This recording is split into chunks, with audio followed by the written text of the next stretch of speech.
बिस्मिल्लाहिर्रहमानिर्रहीम। अस्सलामुअलैकुम। रब्बिश रह ली सदरी व यस्सिर ली अमरी वहलुल उक़दतम मिन लिसानी यफ़क़हू क़ौली। उम्मीद है दोस्त, सब आप खैर वाफियत से होंगे। दोस्तों, आपका दोस्त आमिर हक ज़ैतून एफएम प्लस की वीकली सेशन में जो हम एपिसोड लेकर चल रहे हैं, खालिक की कहानी मखलूक की ज़ुबानी सीरीज में दूसरी एपिसोड के साथ आपकी खिदमत में हाजिर है। दोस्तों, जैसा कि आपसे फीडबैक लिया था, पर्सनली पूछा गया था, कमेंट्स में भी आपकी राय आई, तो उसके पेश नज़र हमने इस सिलसिले को जारी भी रखा है और कोशिश की है कि प्रोफेसर साहब से हम जितना हो सके इस्तेफादा करें और साइंसी तनाजुर में खालिक की जो निशानियां हैं, आयात है, साइंस हैं, उन तक रसाई हासिल करके खालिक तक पहुंचें और उसके वजूद को साबित करें। नादरीन, ये बात किसी से पोशीदा नहीं है, पिन्हा नहीं है और कोई शख्स इससे नावाकिफ नहीं है कि आज के जदीद दौर में जो जदीद उलूम हैं, असरी साइंटिफिक नॉलेज जितना मौजूद है, वो इंसानी जहन को मरऊब करने के लिए और मुसख्खर करने के लिए अपनी मिसाल दूसरी नहीं रखता।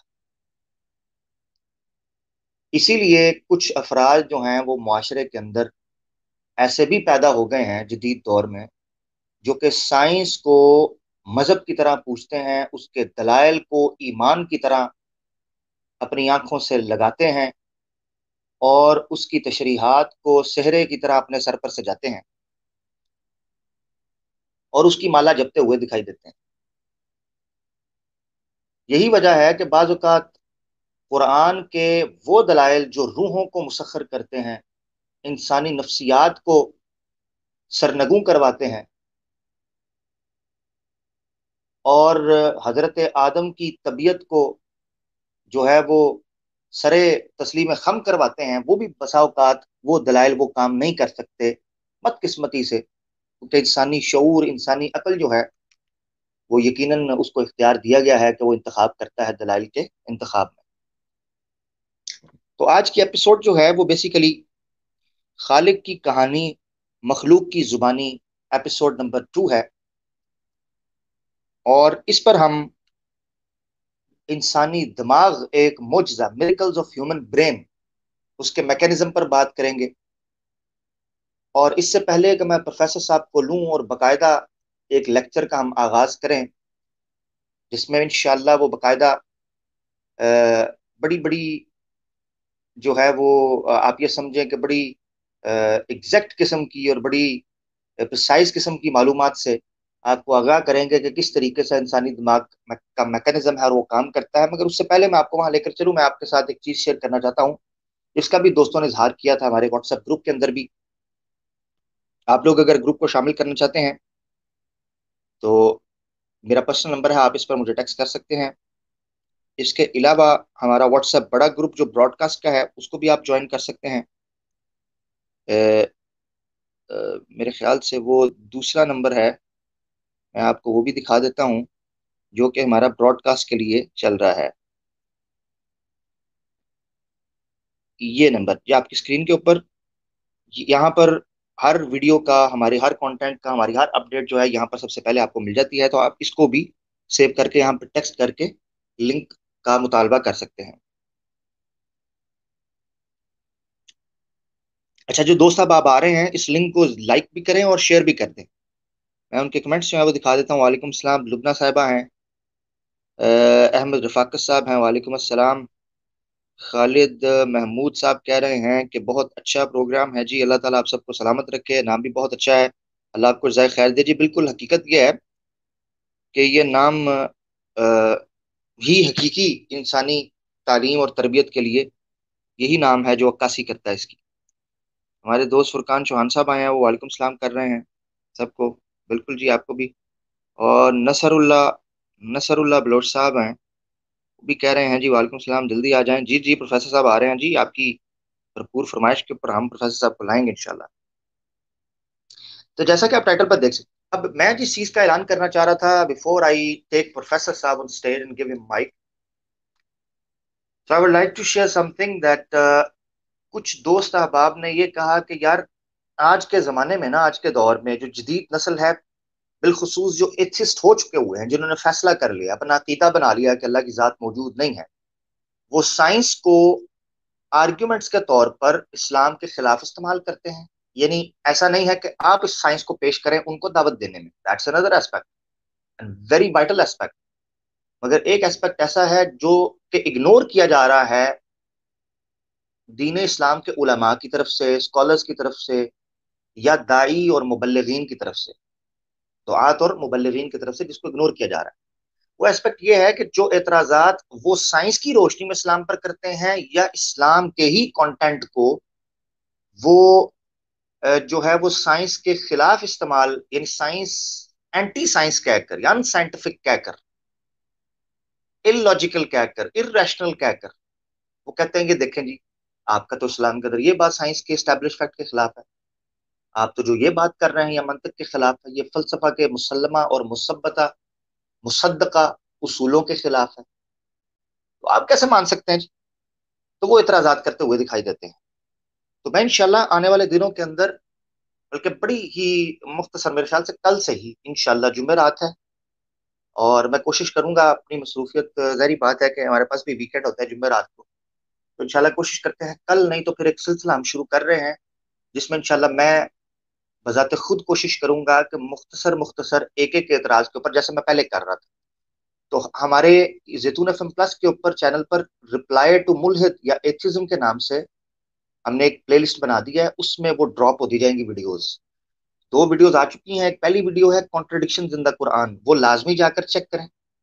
मैंने वो तकरीबन घंटे की वीडियो के अंदर कुरान के ऊपर उठने वाले जो बेसिक ज्यादा से ज्यादा एतराजात हैं, जो कि तजादात के हवाले से हैं, सेल्फ कॉन्ट्रडिक्टरी हैं जो आयात, उनको मैंने एक्सप्लेन किया है। इसके अलावा आने वाले वक्त के अंदर इंशाल्लाह मैं कोशिश करूंगा कि एक एक एतराज के ऊपर बात की जाए, जो साइंस के एतबार से है, जो तारीख के एतबार से है, जो फलसफा और मंतक के एतबार से है, जो पुरानिक कॉन्टेक्स्ट के एतबार से है, जो कुरान और बाइबल के एतबार से है, जो दूसरे दीगर मज़ाहब के एतबार से है। मैं इंशाल्लाह इंशाल्लाह करने वाला हूँ बात इन चीज़ों के ऊपर, तो आपने लाजमी इन चीज़ों को सब्सक्राइब भी करना है और लेकर भी चलना है। बगैर किसी ताखीर के दोस्तों, मैं प्रोफेसर साहब को दावत देता हूँ कि वो स्टेज पर आ रहे हैं इंशाल्लाह, और उनसे हम अलग सेलेक्ट करते हैं। जी अहलन वसहलन प्रोफेसर साहब, अस्सलाम वालेकुम। वालेकुम अस्सलाम वरहमतुल्लाहि वबरकातुहू। सबसे वेलकम पहले टू ये ऑल ऑफ बताएं, यू। जी सबसे पहले ये बताएं प्रोफेसर साहब, कैसे हैं आप? खैरियत से हैं? ठीक ठाक हैं? अल्लाह का करम, अल्हम्दुलिल्लाह। अल्लाह ताला आपको सलामत रखे कि आप अपनी हाजिरी को यकीनी बनाया, आप आए, और उम्मीद है इंशाल्लाह आज फिर आप कोई चौंका देने वाले इंशाल्लाह जो है वो इंकशाफात हमारे सामने रखेंगे, दिमाग के हवाले से, इंसानी ह्यूमन ब्रेन जो है इस हवाले से। प्रोफेसर साहब, इससे पहले कि मैं जंप इन करूं, आपको कहूं कि आपको, प्रोफेसर साहब, ये दो ऑर्गन्स हैं इस्लाम, यानी सॉरी, इस इंसान के जिस्म में, एक दिल है और एक दिमाग, हार्ट है और ह्यूमन ब्रेन, ये किसी मोर्चे से कम नहीं है। तो इंशाल्लाह उम्मीद है कि आने वाले दिनों में हम हार्ट को भी लेंगे। मगर यहाँ नादरीन, प्रोफेसर साहब की मौजूदगी में मैं ये भी बताता चलूं कि इंशाल्लाह ये ह्यूमन ब्रेन के ऊपर प्रोफेसर साहब बात करने लगे हैं, तो एकदम मेरे ध्यान में आया है कि एक एतराज जो साइंटिसिज्म को मानने वाले हैं, एथिस्ट हैं जितने, वो ये करते हैं कि कुरान में एक जगह पर लिखा हुआ है कि दिल सोचता है, यानी दिल, दिल कुछ कहता है, दिल सोचता है, यानी दिल को कॉन्शियस दिखाया गया है, दिल को दिखाया गया है कि वो उसके अंदर एक कोई कॉग्निटिव किस्म का बिहेवियर है, वो सॉल्यूशंस को तलाश करता है, गालिबन उसके अंदर कोई ख्यालात का मजमुआ है, मेमोरी दिल के अंदर होती है, दिल जिक्र करता है, दिल याद करता है, ये जिक्र मिलता है कल्ब का, सदर का।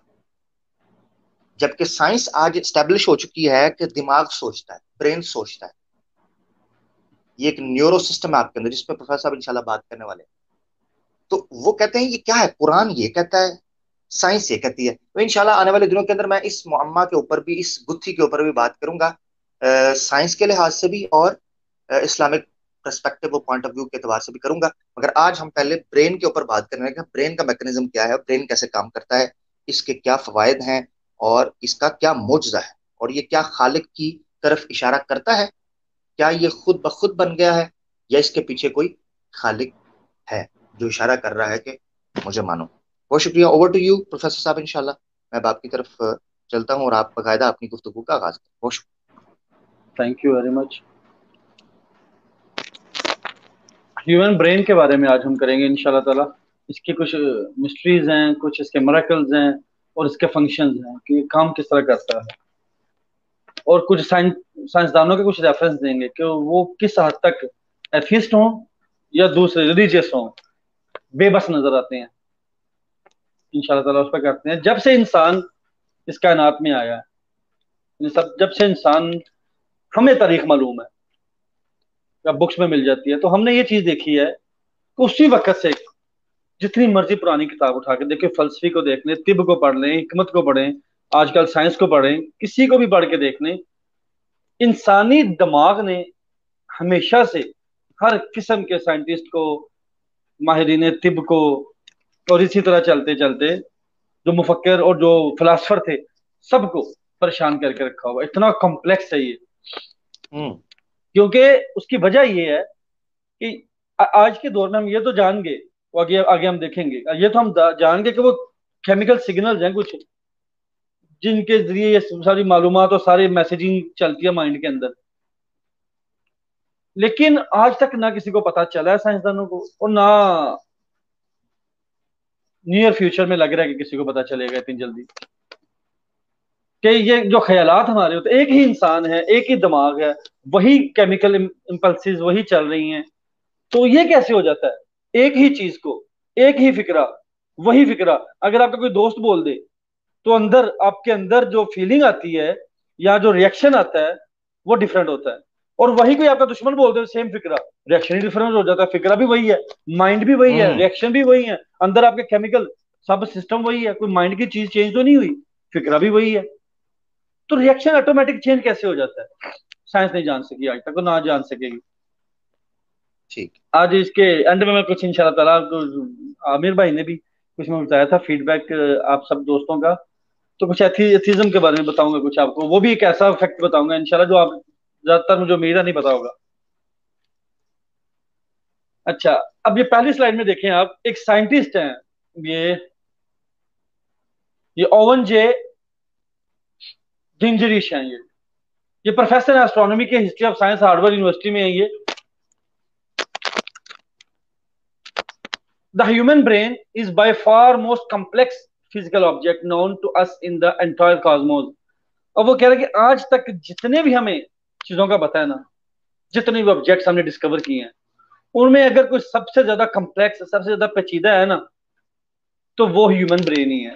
ये सबसे ज्यादा कम्प्लेक्स यही चीज है जो आज तक हमें नजर आई है। देखें कायनात में इंसान ने कितने गैलेक्सीज, लास्ट जैसे एपिसोड में हमने देखा कितने गैलेक्सीज डिस्कवर कर लिए, और इजादात की इंसान ने एक पूरी फहरिस्त बना दी हुई है, क्या क्या काम इंसान ने नहीं किया। लेकिन फिर भी वो सब के सब जितनी भी इजादात की, जितनी डिस्कवरीज की, वो सारी की सारी मरहूने मिन्नत है इसी माइंड की, इसी ब्रेन की। तो असल कम्प्लेक्स चीज तो ये ब्रेन है ना, अगर ये ब्रेन ना होता तो हम कोई चीज डिस्कवर या इन्वेंट कर सकते थे? Not at all. Very well said, very well said. असल चीज, असल चीज ये ह्यूमन ब्रेन है जो हमें हम्म। कहां पे बुलंदियों पे ले गया। इसी तरह एक बुक लिखी थी जॉन चैपिन ने, नेक्स्ट स्लाइड में आप देखें, द ब्रेन कंप्यूटर इंटरफेस। इसमें वो कहते हैं कि in addition to being the most significant mystery in science, the neural code may also be the hardest to solve. Scientist क्या कहते हैं आमतौर पर कि मिस्ट्रीज ऐसे कुछ चीजें जो आज तक, यानी जिसका राज आज तक नहीं पा सके हम, उनमें दो वो आज तक मानते थे पहले, ये ह्यूमन ब्रेन से पहले। एक तो वो कहते थे ओरिजिन ऑफ द यूनिवर्स, ये कायनात की इब्तदा, बिग बैंग तो वो कहते हैं, लेकिन बिग बैंग से पहले क्या था, बिग बैंग कहां से आ गया, ये आज तक मिस्ट्री है, कोई भी नहीं जानता। और दूसरा साइंस की मिस्ट्री कही जाती है लाइफ ऑन अर्थ, इस जमीन पर जिंदगी कैसे आ गई। अगर बिग बैंग हुआ तो वो सारे कॉस्मोस, सारे यूनिवर्स के लिए इकट्ठा ही हुआ ना, इस जमीन के लिए थोड़ा ही हुआ फिर, अगर बिग बैंग को मान लिया जाए तो सबके अगर कुछ तकसीम हुआ या कुछ डिस्पर्स हुआ, फैला कुछ धमाके से, तो सब तरफ फैला ना, सिर्फ जमीन पे थोड़ी आया वो। तो फिर लाइफ ऑन अर्थ कैसे है, ये भी मिस्ट्री आज तक। जितने मर्जी वो एवोल्यूशन और जो जो मर्जी करते जाएं, है ये मिस्ट्री। वो सब थ्योरीज हैं, उनमें से कोई भी फैक्ट नहीं आज तक बना। उनके पास कोई किसी किस्म का अभी तक एविडेंस नहीं है, सुफिशिएंट एविडेंस। टमक तो ये है, जितनी मर्जी मारते रहे वो। तो ये दो के बाद तीसरा उन्होंने कहा, तीसरी मिस्ट्री ह्यूमन ब्रेन है। कि जितने वो बड़ी मिस्ट्रीज और राज है, उतने बड़ा ही एक राज है, हम इसको हकीकत को नहीं जान सके आज तक। ये साइंसदान खुद एतराफ कर रहे हैं। अब जैसे जैसे साइंस तरक्की करती जा रही है, तो हमारे साइंटिस्ट जितने भी हैं, उनकी आजिजी, उनकी बेबसी सामने आती जा रही है कि नहीं, हम भाई इसके बारे में कुछ भी नहीं जानते। सिर्फ यहां तक नहीं, नेक्स्ट लाइन में देखें, एक एथियस्ट हैं, डॉक्टर इसाक अजीमोव। उन्होंने एक जरीदा छपता है, ये स्मिथसोनियन, शायद आप में से किसी ने इसका नाम भी सुना हो। तो वो स्मिथसोनियन में लिखते हैं इसके बारे में। In man is a 3 pound brain, 3 pound, ये तकरीबन कोई 1.25 किलो, एवरेज में इंसान का 1.25 किलो 1.5 किलो बनता है। As far as we know is the most complex and orderly arrangement of matter in the universe. और कहते हैं कॉम्प्लेक्स तो है ये। अब दो इन्होंने फीचर बताए इसके, इनको दोनों को अपने ज़हन में रखना है पूरे लेक्चर में। नंबर 1, ये कॉम्प्लेक्स, मोस्ट कॉम्प्लेक्स, सबसे पेचीदा। और ये नहीं कि बेतरतीब सा मादा पड़ा हुआ, नहीं। फिर आगे बताते हैं ऑर्डरली अरेंजमेंट ऑफ मैटर, यानी मैटर की इतनी खूबसूरत नज्म जब्त है, ये ऐसा तरतीब से है, ये कोई भी एक दूसरे के साथ कभी आपस में किसी किस्म का गुत्थम गुत्थी नहीं होता इनके कोई भी, यानी ऐसे अरेंजमेंट के साथ चल रही है कि हमने ह्यूमन माइंड के अलावा, ह्यूमन ब्रेन के अलावा कोई चीज, मैटर की कोई फॉर्म, कोई ऑब्जेक्ट इतनी अरेंजमेंट में नहीं देखी ऑर्डरली, और ना ही इतनी कॉम्प्लेक्स देखी है। ये एथियस्ट नहीं। अभी जैसे जैसे हम आगे चलते जाएंगे, आपको पता चलता जाएगा कि दिमाग हमारे की जो ब्रेन की ताकतवर कैपेबिलिटीज हैं, इसकी जो सलाहियतें हैं, उन पर ये पिछली कुछ दहाइयों में, कुछ अशरों में बहुत ज्यादा साइंस ने तरक्की की है। लेकिन जैसे जैसे साइंस तरक्की करती जा रही है, साइंटिस्ट जो जानते हैं और वाकई गैर जानबदार होकर तहकीक करते हैं, वो वापस पलट के आए हैं, वो पलट के वापस आ रहे हैं इंटेलिजेंट डिजाइनर की तरफ, एक क्रिएटर की तरफ। साइंसदान आहिस्ता आहिस्ता वापस आ रहे हैं, जो वाकई जिनके ऊपर तस्सुब की ऐनक नहीं लगाई हुई इन्होंने, और बस जैसे अबू जहल की तरह मैं ना मानूं कि रट नहीं लगाई हुई। और अभी यहाँ पे मैं कोई और बात आपको बता दूं कि ये जो कहा जाता है ना कि साइंसदान मानते नहीं है कि खालिक भी है, ये गलत है। इस दुनिया में कोई एथिस्ट हो या कोई रिलीजियस हो, खालिक को सब मानते हैं। कोई एक दुनिया का इंसान नहीं है जो खालिक को ना माने। मसला यहाँ पे है, वो कहते हैं कि ये कायनात अपनी खालिक है। जी जी बिल्कुल। हम कहते हैं नहीं, इस कायनात के बाहर एक खालिक है, क्योंकि इसकी इंटेलिजेंट डिजाइनिंग उस तरफ इशारा कर रही है कि ये रैंडम इलेक्शन नहीं है। खालिक को तो वो भी मानते हैं, लेकिन वो कहते हैं, जैसे लास्ट एपिसोड में हमने देखा था वो स्टीफन हॉकिंग का, उसने जिसने कहा था कि ये ग्रेविटी ने सब कुछ किया, ये बिग बैंग ग्रेविटी ने कराया था, और gravity can create something from nothing. अगर आपको याद हो, लास्ट एपिसोड में हमने पढ़ा था। बिल्कुल बिल्कुल बिल्कुल। तो स्टीफन हॉकिंग के मुताबिक तो ग्रेविटी इज द क्रिएटर, उसने फ्रॉम नथिंग कुछ क्रिएट कर दिया, तो वो उसकी नजर में तो वो क्रिएटर है, यानी क्रिएटर को सब मानते हैं। हालांकि प्रोफेसर, मैं यहाँ आपको माजरत के साथ रोकूंगा ताकि मैं उसमें चीज आपकी एडिशन कर सकूं। मानते सब हैं, वो अलग बात है कि जो एक्सप्लेनेशन वो दे रहे हैं, क्या साइंटिफिकली वो स्टेब्लिश हो सकती है चीज या नहीं, लॉजिकली प्रूवन है। जैसे आपने बताया कि स्टीफन हॉकिंग ग्रेविटी को कहता है, मगर मिशियो काकू जो है वो उसको कैसे रद्द करता है, आइंस्टाइन के आर्गुमेंट से, आइजक न्यूटन के आर्गुमेंट से, ग्रेविटी के लिए मैटर का होना होना जरूरी है। हाँ, तो मैं उसी पॉइंट पे आने लगा था अब। तो जब हम ज्यादा इनकी तहकीक करते हैं, पढ़ते हैं, डिटेल में रिसर्च करते हैं, पता ये चलता है कि प्रॉब्लम खालिक का नहीं है। उनको असल प्रॉब्लम खालिक से नहीं है, असल प्रॉब्लम उन्हें रिलीजन से है। अल्लाहु अकबर, अल्लाहु, बिल्कुल। वेरी वेल असल सेड। जैसे जैसे आप तहकीक करेंगे एथिज्म की, आपको पता चलेगा कि क्रिएटर का तो प्रॉब्लम ही नहीं उन्हें। अगर हम आज कह हम्म। दें कि इस कायनात के बाहर एक क्रिएटर उसने बना दिया है, लेकिन मर्जी हमारी जो मर्जी हम करें, वो मान जाएंगे फौरन। वो लेकिन कहेंगे जब हम ओके। कहते हैं कि नहीं, जिसने हमें बनाया है, वो ये सब डिजाइन किया है, उसने हमारे हम्म। ऊपर कुछ रिस्पॉन्सिबिलिटीज डाली हैं, हम्म। और हमने वापस उसके पास जाना है, and that is religion. Religion यही कहता है ना कि तुम्हारी कुछ जिम्मेदारी है, वो पूरी करनी है बिल्कुल तुमने। बिल्कुल। खुदा ने तुम्हें कुछ कह के भेजा है, तुम्हारे क्रिएटर ने ऐसे ही नहीं भेज दिया, हम्म। कुछ मकसद है। बस ये प्रॉब्लम है, इससे इतराज है उन्हें। वो ठीक ये ठीक नहीं ठीक। चाहते, ये रिलीजन की कैद नहीं चाहते वो। तो उसके लिए हम्म। लिबादा ओढ़ते हैं कि हम खुदा को नहीं मानते। असल में वो हम्म। रिलीजन को नहीं मान रहे होते। ऐसा ऐसा आपको भी पता चल जाएगा इंशाल्लाह। अभी आपने नाम लिया मिशी काकू का, तो अगली स्लाइड में देखते बिल्कुल। हैं मिशी काकू साहब क्या कहते हैं ब्रेन के बारे में। Very well said. ठीक हो गया जी। The human brain has 100 billion neurons, Allah, माशाल्लाह। Each neuron connected to 10,000 other neuron. अब एक न्यूरॉन, हम्म। एक सेल, नर्व सेल एक जो है, वो 10,000 दूसरों के साथ मिला होता है, कनेक्ट किया होता है उसने। वो भी आपको दिखाते हैं कैसे कनेक्ट करता है। अब वो आगे कह रहे हैं कि sitting on your shoulder is the most complicated object in the non universe. अब देखिए, अब देखते जाएं, जितने साइंटिस्ट हम पढ़ते आ रहे हैं, सबके सब हाथ उठाते जा रहे हैं कि भाई ये जितनी हमारी कायनात आज तक हमने डिस्कवर की है ना, सबसे ज्यादा कम्प्लेक्स, सबसे ज्यादा कॉम्प्लिकेटेड। और ये भी नहीं, फिर साथ ये भी कहते हैं कि ऑर्डरली रेंज भी यही है, इससे ज्यादा कोई ऑर्डरली रेंज चीज भी नहीं मिली हमें आज तक।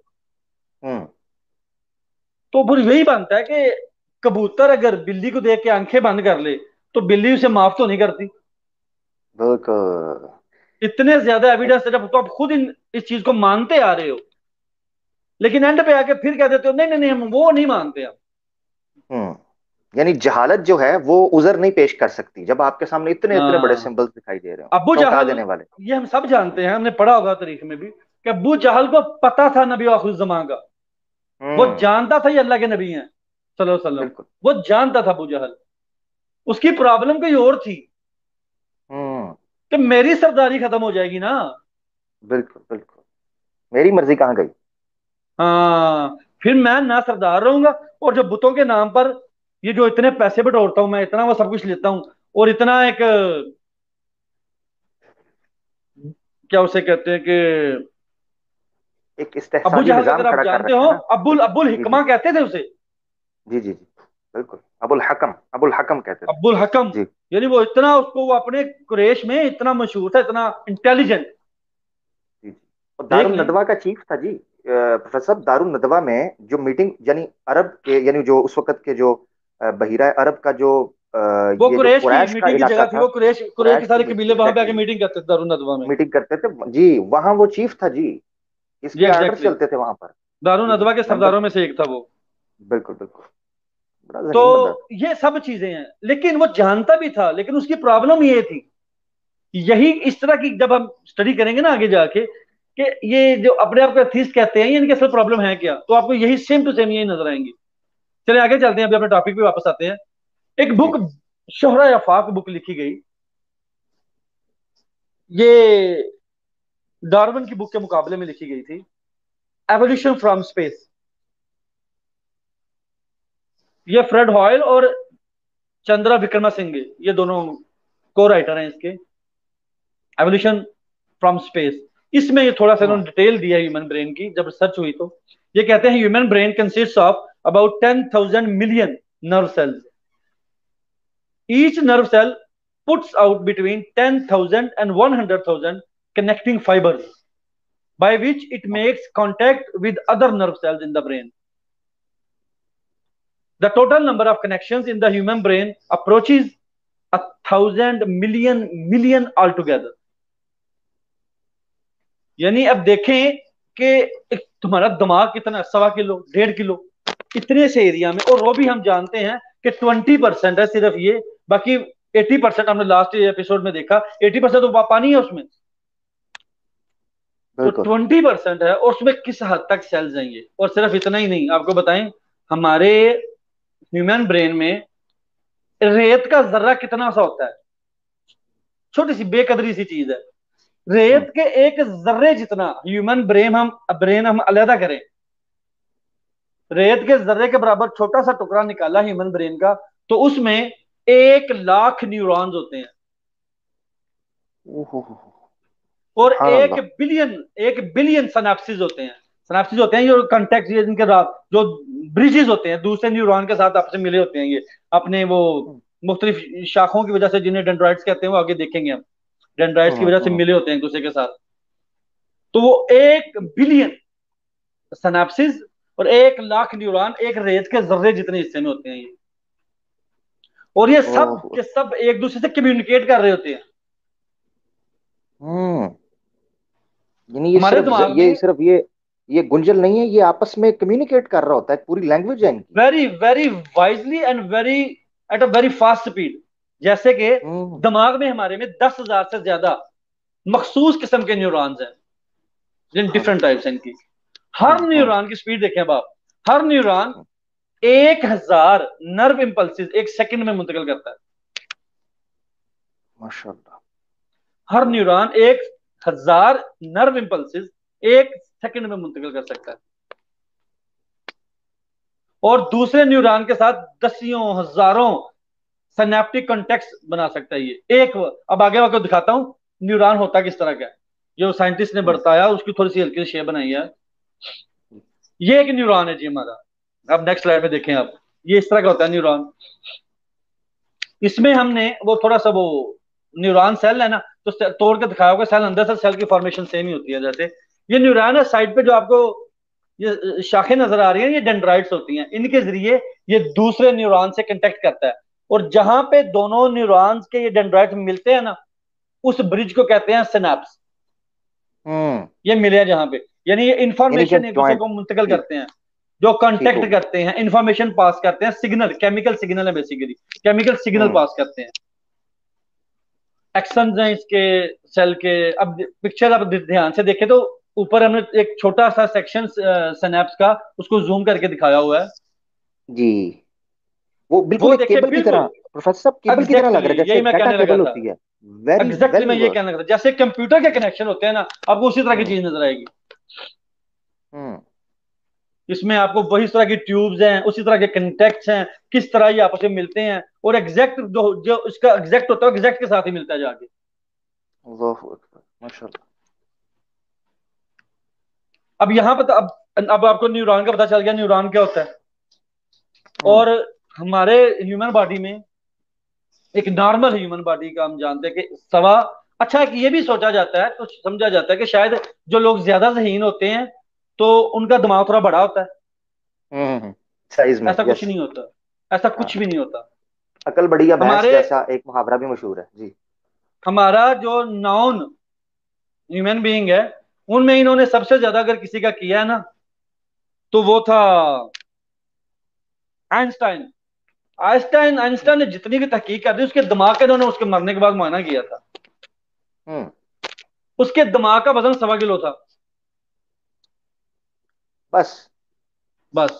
यानी कि नॉर्मल इंसान का वजन रेंज होता है 1.25 किलो से 1.5 किलो तक। तो वो एक एवरेज में ही था। इंसान के इंटेलिजेंट होने से उसके दिमाग के साइज बड़े होने का कतन कोई ताल्लुक नहीं है। ठीक ठीक। अब अगली स्लाइड में देखते हैं कि हमारे ये जो एक मिराकल आपको दिखाने लगे हैं अब, कि हमारे ह्यूमन ब्रेन के ये मुख्तलिफ हिस्सों के जिम्मे क्या क्या ड्यूटियां लगी हुई हैं।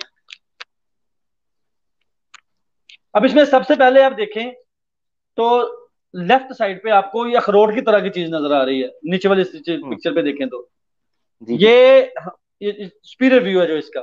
ये हमारा माइंड ब्रेन है, और ये हमारा ब्रेन दो हिस्सों में होता है, लेफ्ट और राइट। और हैरानगी की बात यह है, जो लेफ्ट वाला हिस्सा है ब्रेन का, वो हमारे पूरे जिस्म के राइट वाले हिस्से को कंट्रोल करता है। और जो ब्रेन का ओ, राइट वाला हिस्सा है, पूरे जिस्म के लेफ्ट को कंट्रोल करता है। वाह वाह वाह, ये सही, ये क्या इंजीनियरिंग है जी। हाँ जी। यानी राइट वाह। वाला राइट को कंट्रोल नहीं करता, राइट वाला लेफ्ट को, पूरी बॉडी को, और लेफ्ट वाला राइट वाली पूरी बॉडी को कंट्रोल करता है। हम्म और आगे function area of the brain बताए हैं, जिसमें आप देखें आपको नजर आएगा कुछ एरोज हमने खींचे और बताए हैं, उनके सारे ब्रेन के जो मुख्तलिफ हिस्से हैं। अब इससे ज्यादा डिटेल में मैं आपको इसलिए नहीं बता रहा कि साइंटिफिक तो बैकग्राउंड सबका है नहीं, कि अब मैं तमाम ब्रेन के पार्ट्स खोल कर इसके अंदर ये केमिकल है, उसके अंदर ये केमिकल ऐसे प्रोड्यूस होता है, मैं इसको इसलिए ऐसे कर रहा हूँ, अब आपको इनके फंक्शन बताता हूँ कि मुख्तलिफ हिस्सों के क्या क्या फंक्शन है। अब ये motor area, control of voluntary muscles, यानी हमारे जिस्म के जो वॉलेंट्री मसल्स है ना, उनको, जो यानी ऐसे काम जो हमें पता हो या ना हो उसके साथ ताल्लुक नहीं, हम नहीं कंट्रोल कर रहे उसे। जैसे आपका लीवर काम कर रहा है ना अंदर हर वक्त, हार्ट बीट चल रही है, हर वक्त चल रही है। हमारे जिस्म के अंदर जितने बॉडी पार्ट्स हैं, इंटरनल पार्ट्स, जो मुसलसल फैक्ट्रीज हैं, काम करती जा रही हैं, लीवर है, हमारे किडनीज हैं, हमारे लंग्स हैं, वो सब कर रहे हैं ना, तो वो सब कंट्रोल करता है ये मोटर एरिया। ये इस एरिया के जिम्मे होता है ये काम। अब देखते जाएं आप, जिसको ये कहते हैं ना कि रैंडम सिलेक्शन है, वो कैसे रैंडम सिलेक्शन है। अब दूसरा सेंसरी एरिया, ये स्किन सेंसेशन, यानी टेम्परेचर, प्रेशर। अब एसी आपके घरों में देखे होंगे, आपने लगे होंगे, उसमें एक थर्मोस्टेट होता है जो टेम्परेचर को कंट्रोल करता है। हमारे दिमाग का टेम्परेचर ये है, हमारे दिमाग का थर्मोस्टेट ये है, ये सेंसरी एरिया, जिस्म के टेम्परेचर को ये कंट्रोल करता है। टेम्परेचर, हमारा ब्लड प्रेशर, हमें कोई पेन होती है तो वो भी यही कंट्रोल करता है चीजों को, यही यही हमें बताता है, यहीं पे आगे पता चलता है कि कोई पेन हुई है। आगे फ्रंटल लैब, ये फ्रंटल लोब जो है ना, इसका कुरान में भी जिक्र आया हुआ है। ये आपको मजीद वो किसी दिन जब आमिर भाई कह रहे हैं कि प्रोग्राम करेंगे तो ठीक है, तो अगर अगर आज भी जी टाइम, जी आज अगर हमें बाद में टाइम मिला तो मैं देखूंगा इंशाल्लाह, अगर टाइम बचा हमारे पास तो। ये जी फ्रंटल जी, लोब का जरूर कुरान जरूर। पाक में जिक्र है। जी जी, आप जरूर अच्छा, कीजिएगा, फ्रंटल लोब बल्कि की मुझे। जिम्मेदारी क्या है, इसकी मूवमेंट, हमारे बॉडी हम मूव करते हैं जो, प्रॉब्लम सॉल्विंग, कंसंट्रेटिंग, कंसंट्रेट करना करते हैं हम, थिंकिंग, बिहेवियर, पर्सनैलिटी, हमारे मूड, ये सब चीजें जो है ना, ये इसके जिम्मे होती हैं। फ्रंटल लोब सब इसलिए कंट्रोल करता है। अभी ब्रोकाज एरिया है, ये स्पीच कंट्रोल, हमारी जो मैं भी बोल रहा हूँ, ये सब चीजें इधर से कंट्रोल होती हैं। Temporal lobe, hearing, language, memory, brain stem, ये हमारी consciousness, breathing, heart rate, heart beat का रेट जो है, ये सारी ये चीजें कंट्रोल करता है। और पैरिटल लोब, सेंसेशंस, हमारे जो, यानी रोमांटिक मूड आपका होता है बाज दफा, aggression, language, perceptions, body awareness और अटेंशन।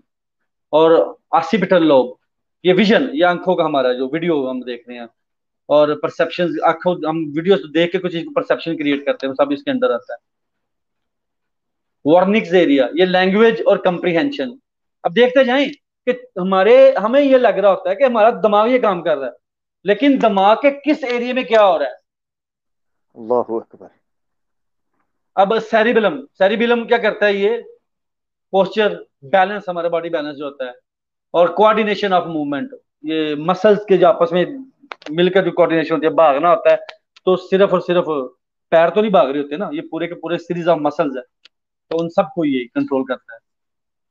ये तमाम के तमाम हमारे डिफरेंट बॉडी पार्ट्स हैं, उनके फंक्शंस हैं। अब जैसे ये हमारा फ्रंटल लोब है, ये पैरेटल लोब में इंटरफियर नहीं कर सकता, उसको मैसेज तो पास होते हैं केमिकल सिग्नल्स के जरिए, लेकिन वो उसमें इंटरफेयर नहीं कर सकता। रैंडम सिलेक्शन में कभी तो हमें कोई मिस्टेक नजर आए ना, कभी तो कुछ ऐसा हो। और सिर्फ यहीं पे नहीं, अब देखें, जब से साइंसदानों ने भी, अगर एवोल्यूशन के ऊपर भी इन्होंने बहुत पुराने पुराने फॉसिल्स इन्होंने डिस्कवर किए ने, मिले हैं, तो उन्हें स्पीशीज मिल रही हैं। अब ये कहते हैं एवोल्यूशन हुई है, तो एवोल्यूशन तो ये होती है ना, स्टेप बाय स्टेप होती है ना, जीरो से वन, टू, थ्री, फोर, चलती चलती 100 तक चलती है, सो ऑन। ये तो नहीं हो सकता ना जीरो से डायरेक्ट 100 पे और हम कहेंगे एवोल्यूशन हुई है। ये तो एवोल्यूशन है, एवोल्यूट तो होती है स्लोली एंड दर्जा बदर्जा। तो अगर हमारा ब्रेन इतना परफेक्ट है और ऐसे काम कर रहा है, अभी मजीद हम बताएंगे क्या क्या हमारा ब्रेन क्या करता है, इतना परफेक्ट है, तो ये एवोल्यूट कैसे हुआ, इसकी कोई थोड़ी सी पिछली फॉर्म तो में नजर आए। चलो हम 100% हमारा ब्रेन काम कर रहा है, कोई हमें ऐसी कोई स्पीशीज नजर आए, चलो 100% इसके फंक्शन जो हैं उसमें 90% हो। हमने, इंसान ने अपने ब्रेन यूज करके इतनी तरक्की कर ली, इतनी दूर पहुंच गया, तो कोई ऐसी स्पीशीज नजर आए जो हमारे लेवल की तो ना हो, लेकिन हमसे आधी तरक्की तो की हो उसने। ब्रेन तो वही है ना, अगर ये एवोल्यूटिव है, उनसे ही एवोल्यूट होके आया है, तो कुछ तो तरक्की उनमें नजर आई हमें। और जबकि यहाँ पे किस्सा ये है कि इंसान के अलावा बाकी सारी क्रिएशन जमा कर लो, किसी को आज तक पेशाब करने तक का शौर नहीं है कि कहाँ करना कहाँ नहीं करना। तो क्या ब्रेन है ये एवोल्यूट कैसे हो गया? ये सारे के सारे दलाइल हैं, आगे चलेंगे इंशाल्लाह, ये सारी इनकी। अच्छा, अब अगली स्लाइड में हम देखते हैं कुछ फैक्ट्स ह्यूमन ब्रेन के बारे में, कुछ मिरेकल्स।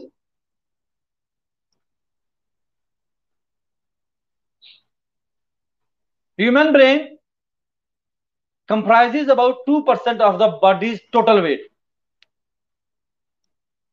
हमारे पूरे जिस्म का जितना वजन होता है ना, हमारा ब्रेन सिर्फ और सिर्फ उसका 2% होता है।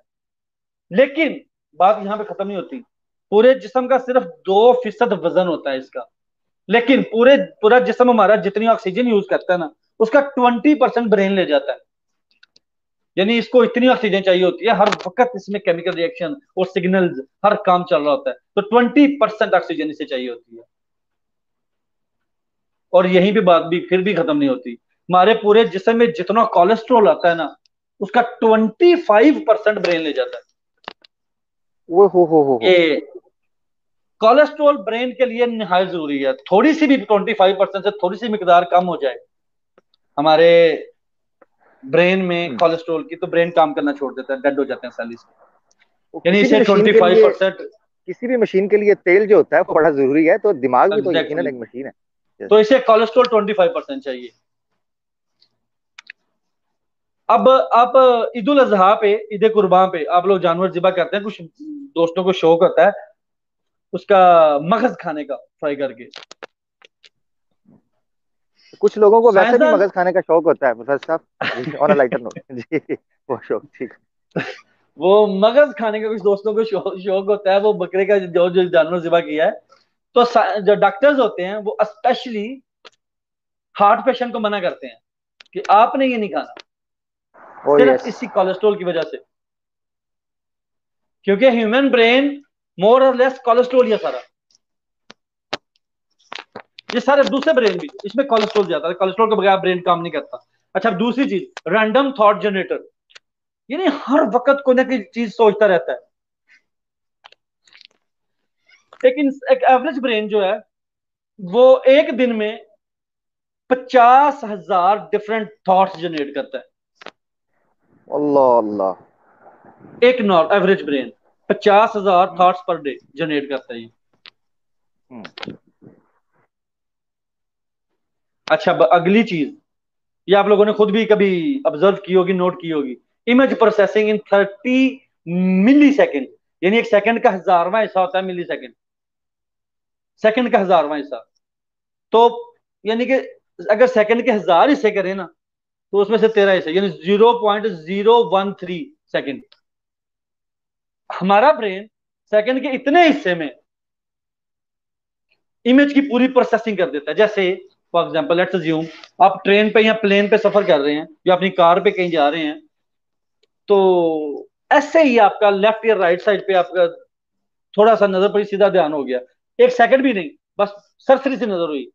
लेकिन आपने नोट किया होगा उस सरसरी से नजर में अब आप सीधा देख रहे हैं, लेकिन आपके दिमाग में कैलकुलेशन चल रही है। अच्छा, उधर एक आदमी खड़ा है, उसने इस कलर के कपड़े पहने हुए थे, ऐनक लगाई थी कि नहीं लगाई थी, उसकी हाइट अब अप्रोक्सीमेट कितनी थी, किस तरफ देख रहा था, उसके चेहरे पे असरात क्या थे, खुशी के थे, गमी के थे, ये सब प्रोसेस कर देता है हमारा दिमाग। करता है कि नहीं? आपका जाती एक्सपीरियंस हुआ होगा। सरसरी नजर। और अगर ज्यादा फ्रैंकली आपको बताऊं, तो मोस्टली हमारे लड़के जो हैं पार्क में या बाजारों में जाते हैं, तो डायरेक्टली तो किसी लड़की को नहीं देखते, सरसरी नजर भी पड़ जाए ना तो पूरा एक्सरे कर लेते हैं। ये हमारा, या, ये ये इमेज प्रोसेसिंग है। हमारा जी जी। ह्यूमन ब्रेन जो है ये 30 मिली सेकेंड में इमेज की प्रोसेसिंग पूरी कर लेता है। प्रोफेसर साहब, औरतें भी जब शादियों में जाती हैं ना, तो दूसरी औरतों के कपड़ों को बड़ा प्रोसेस कर लेती हैं मिली सेकंड्स के आप अंदर। आप कि केड़ा पर्सनली सूट देखें पाया सू, इसको, केड़ा कम कराया पर्सनल सू, ना ले, पर्स मैंने केड़ा। वैसे ही एग्जांपल दी थी। अच्छा ठीक हो गया। ओके। मिरेकल्स जी। ओके, मेमोरी प्रोसेसिंग चौथे नंबर पे है। हमारा जो माइंड है ये मेमोरी कैसे प्रोसेस करता है। अल्लाह अकबर। कोई भी मेमोरी, कोई भी चीज हम अपने दिमाग में जब जाती है हमारे सेव होने के लिए, तो ये ऐसे की सारी इकट्ठी एक जगह पर नहीं चली जाती, उसे डीकंस्ट्रक्ट किया जाता है। दिमाग हमारा, ब्रेन उसे डीकंस्ट्रक्ट करता है। उसमें से जो इमेज से रिलेटेड चीजें, विजनरी से, और हमने पीछे पढ़ के आए हैं, वो विजन से रिलेटेड कॉलम में जाती हैं, उस खाते में जाती हैं, उस स्टोर में चली गई। जो चीजें हमारी स्पीच से रिलेटेड है, दूसरी तरफ चली गई, वो दूसरे पोर्शन में चली गई। ये सारी की सारी मेमोरी डीकंस्ट्रक्ट होती है। हर चीज कलर से रिलेटेड दूसरे सेक्शन में चली जाती है। और मूड, सेंसेशन, यानी किसी को देख के आपको क्या फीलिंग आई, ये फीलिंग वाले सेशन में चली जाती है। टोटल की टोटल मेमोरी डिकंस्ट्रक्ट हो जाती है। और जब दोबारा कोई टाइम आता है, यानी वही सीन हमारे पास सामने दोबारा आता है, तो ये सारी की सारी मेमोरी जो होती है ना, दोबारा से इसको रिकंस्ट्रक्ट किया जाता है। हमारा ब्रेन उसको दोबारा रिकंस्ट्रक्ट करके फिर हमें बताता है, अच्छा अच्छा ये वो थी, ये वो मेमोरी आई हमें। ये सारी हमारे ब्रेन में ही चल रहा था, ये हमें नहीं पता। ये है वो वॉलंटरी एक्शन जो मैंने बताए थे, जो हम नहीं जान रहे होते। हमारा ब्रेन हर चीज को पहले डीकंस्ट्रक्ट करता है, फिर जब उसको रिवाइव करना होता है तो फिर रिकंस्ट्रक्ट करता है। और सुभान अल्लाह। हमारे ब्रेन की स्टोरेज कैपेसिटी, ये अगर हम आपको मैं स्ट्रेट फॉरवर्ड बताऊं तो ये अनलिमिटेड है। पूरी दुनिया में जितने इंसान है ना, पूरी दुनिया में इस वक्त जितने इंसान है, हमारे इतनी मेमोरी है हमारे ब्रेन, एक ब्रेन में, एवरेज ब्रेन में, कि हर इंसान को 15 लाइब्रेरीज दी जा सकती हैं। और हमारे अच्छा। ब्रेन में इतना डाटा आ जाता है कि अगर उसे हम सीडीज में रखें ना, सीडीज में कन्वर्ट करें, सीडीज में डालते जाए डाटा सारा, तो यहां से लेकर हमारी जमीन से लेकर चांद तक सीडीज को एक के ऊपर दूसरी रखते जाएं, तो यहां से लेकर चांद तक हो जाता है पूरा, हम चांद पे जा सकते हैं।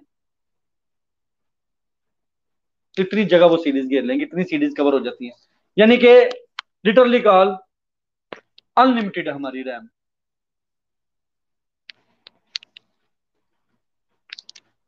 अब आगे शॉक एब्जॉर्बिंग फ्लूइड, बहुत खूबसूरत चीज है ये। हमारा जो ब्रेन है वो हर रोज आधा कप एक फ्लूइड क्रिएट करता, जनरेट करता, खुद बनाता, प्रोड्यूस करता है ये, और उसी के अंदर तैरता है फिर ये, उस फ्लूइड के अंदर तैरता है फिर। उसका फायदा क्या होता है, हमारे ब्रेन को कोई शॉक मिले, जैसे आपने देखा होगा किसी के सर पे या पीछे, सर के पीछे थप्पड़ मार देना, या सर दीवार से टकरा जाना, ये शॉक लगते हैं। हाँ बिल्कुल बिल्कुल बिल्कुल। तो ये वो जो फ्लूइड होता है ना, हाफ कप, जिसमें ये तैर रहा होता है, हर रोज ये प्रोड्यूस करता है हाफ कप न्यू, ये हाफ कप जो फ्लूइड है ना, ये उसको शॉक से बचाता है। इसलिए आमतौर पर कहा जाता है कि बच्चों को सर पे नहीं मारना चाहिए। ठीक ठीक। और दूसरा फायदा इसका क्या होता है, इस फ्लूइड की वजह से हमारा ब्रेन, आपको पता है कि फैट्स है और सिर्फ ये वो है, कोलेस्ट्रॉल है, ऑक्सीजन इसकी सारी खुराक है। तो होता क्या है, ये फ्लूइड की वजह से अपने ही वजन के नीचे आके दब नहीं जाता, क्रश नहीं हो जाता, वो फ्लूइड इसको इस चीज से बचाता है।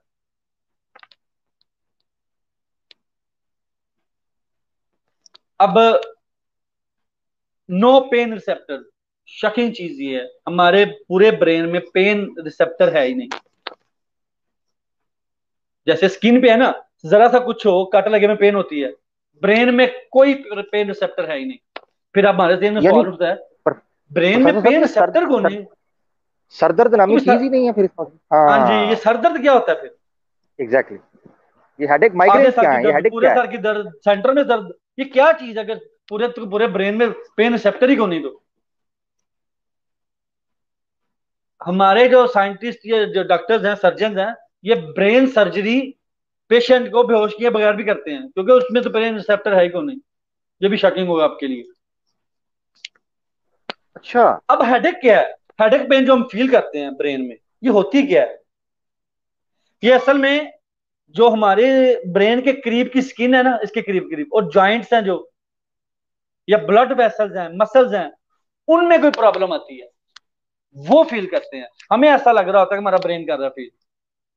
आपने कभी गौर किया होगा, आपके सर दर्द दुख रहा है, आप कहते हैं मुझे सर दर्द हो रहा है, ओ बहुत सर दुख रहा है मेरा, लेकिन जैसे ही कान के पास थोड़ा सा कान पट्टी जिसे आप कहते हैं, यहाँ पे दबाना शुरू करते हैं तो आपको रिलीफ मिलना स्टार्ट हो जाता है। बिल्कुल बिल्कुल। दर्द तो आपको सर के ऊपर फील हो रही थी, ये कानपट्टी पे दबाने से क्या हुआ? असल में हमारे ब्रेन में कोई पेन रिसेप्टर है ही नहीं सिरे से। ये सारे का सारा वो उसकी जो नेबरिंग है ना, नेबरिंग वेसल्स हैं, जॉइंट्स हैं या वैसा ब्लड वेसल्स हैं, उनमें कोई प्रॉब्लम आता है।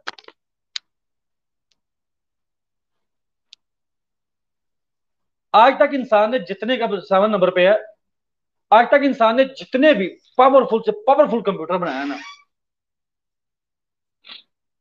वो भी हमारे ब्रेन की कैलकुलेशन आगे कुछ भी नहीं है।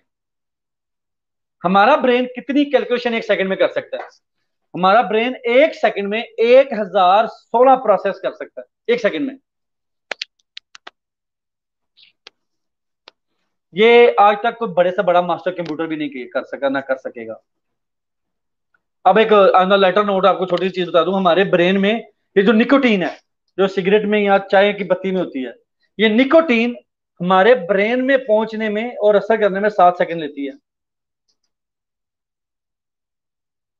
7 सेकंड में ये निकोटीन हमारे दिमाग पे असर करना शुरू कर देती है, जबकि अल्कोहल 6 मिनट लेती है।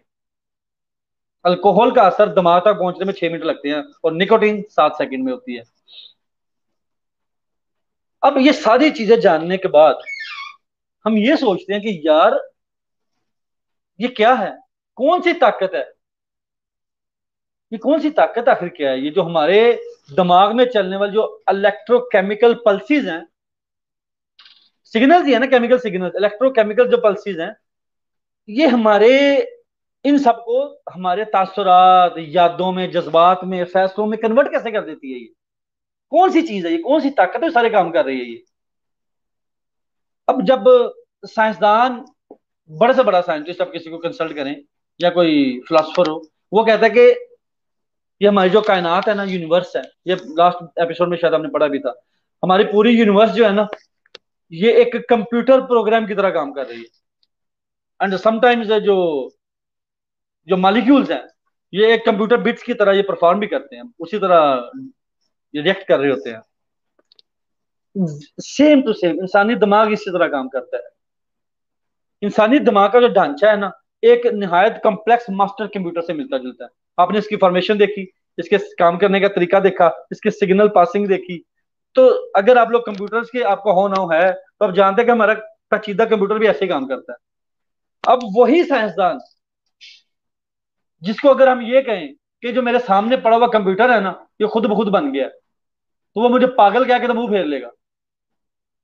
पागल हो यार, ये कंप्यूटर खुद कैसे बन सकता है? इतना पेचीदा पेचीदा सिस्टम, आईसीयू, इसके आईसीज देखो, इसके कैपेसिटर्स देखो, इसके बोर्ड देखो, ये किस तरह बन सकता है? इम्पॉसिबल है।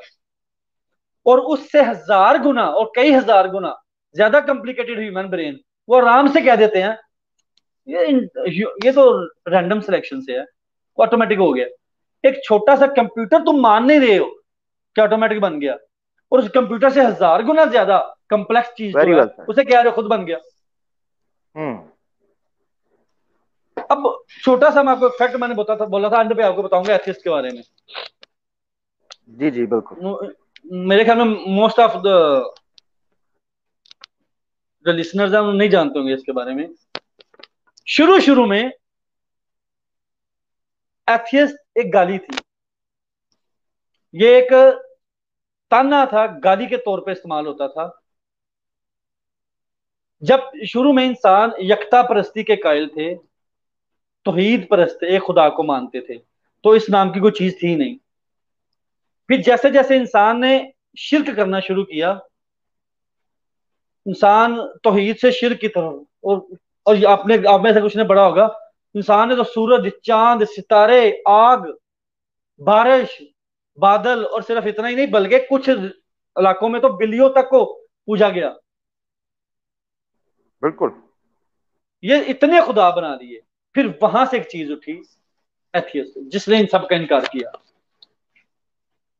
शुरू शुरू में होता क्या था कि जो इंसान गलत काम करता था ना, जो काम ऐसा करता था जो खुदा के कहे हुए अहकाम के बरअक्स था, उसे कहते थे गॉडलेस।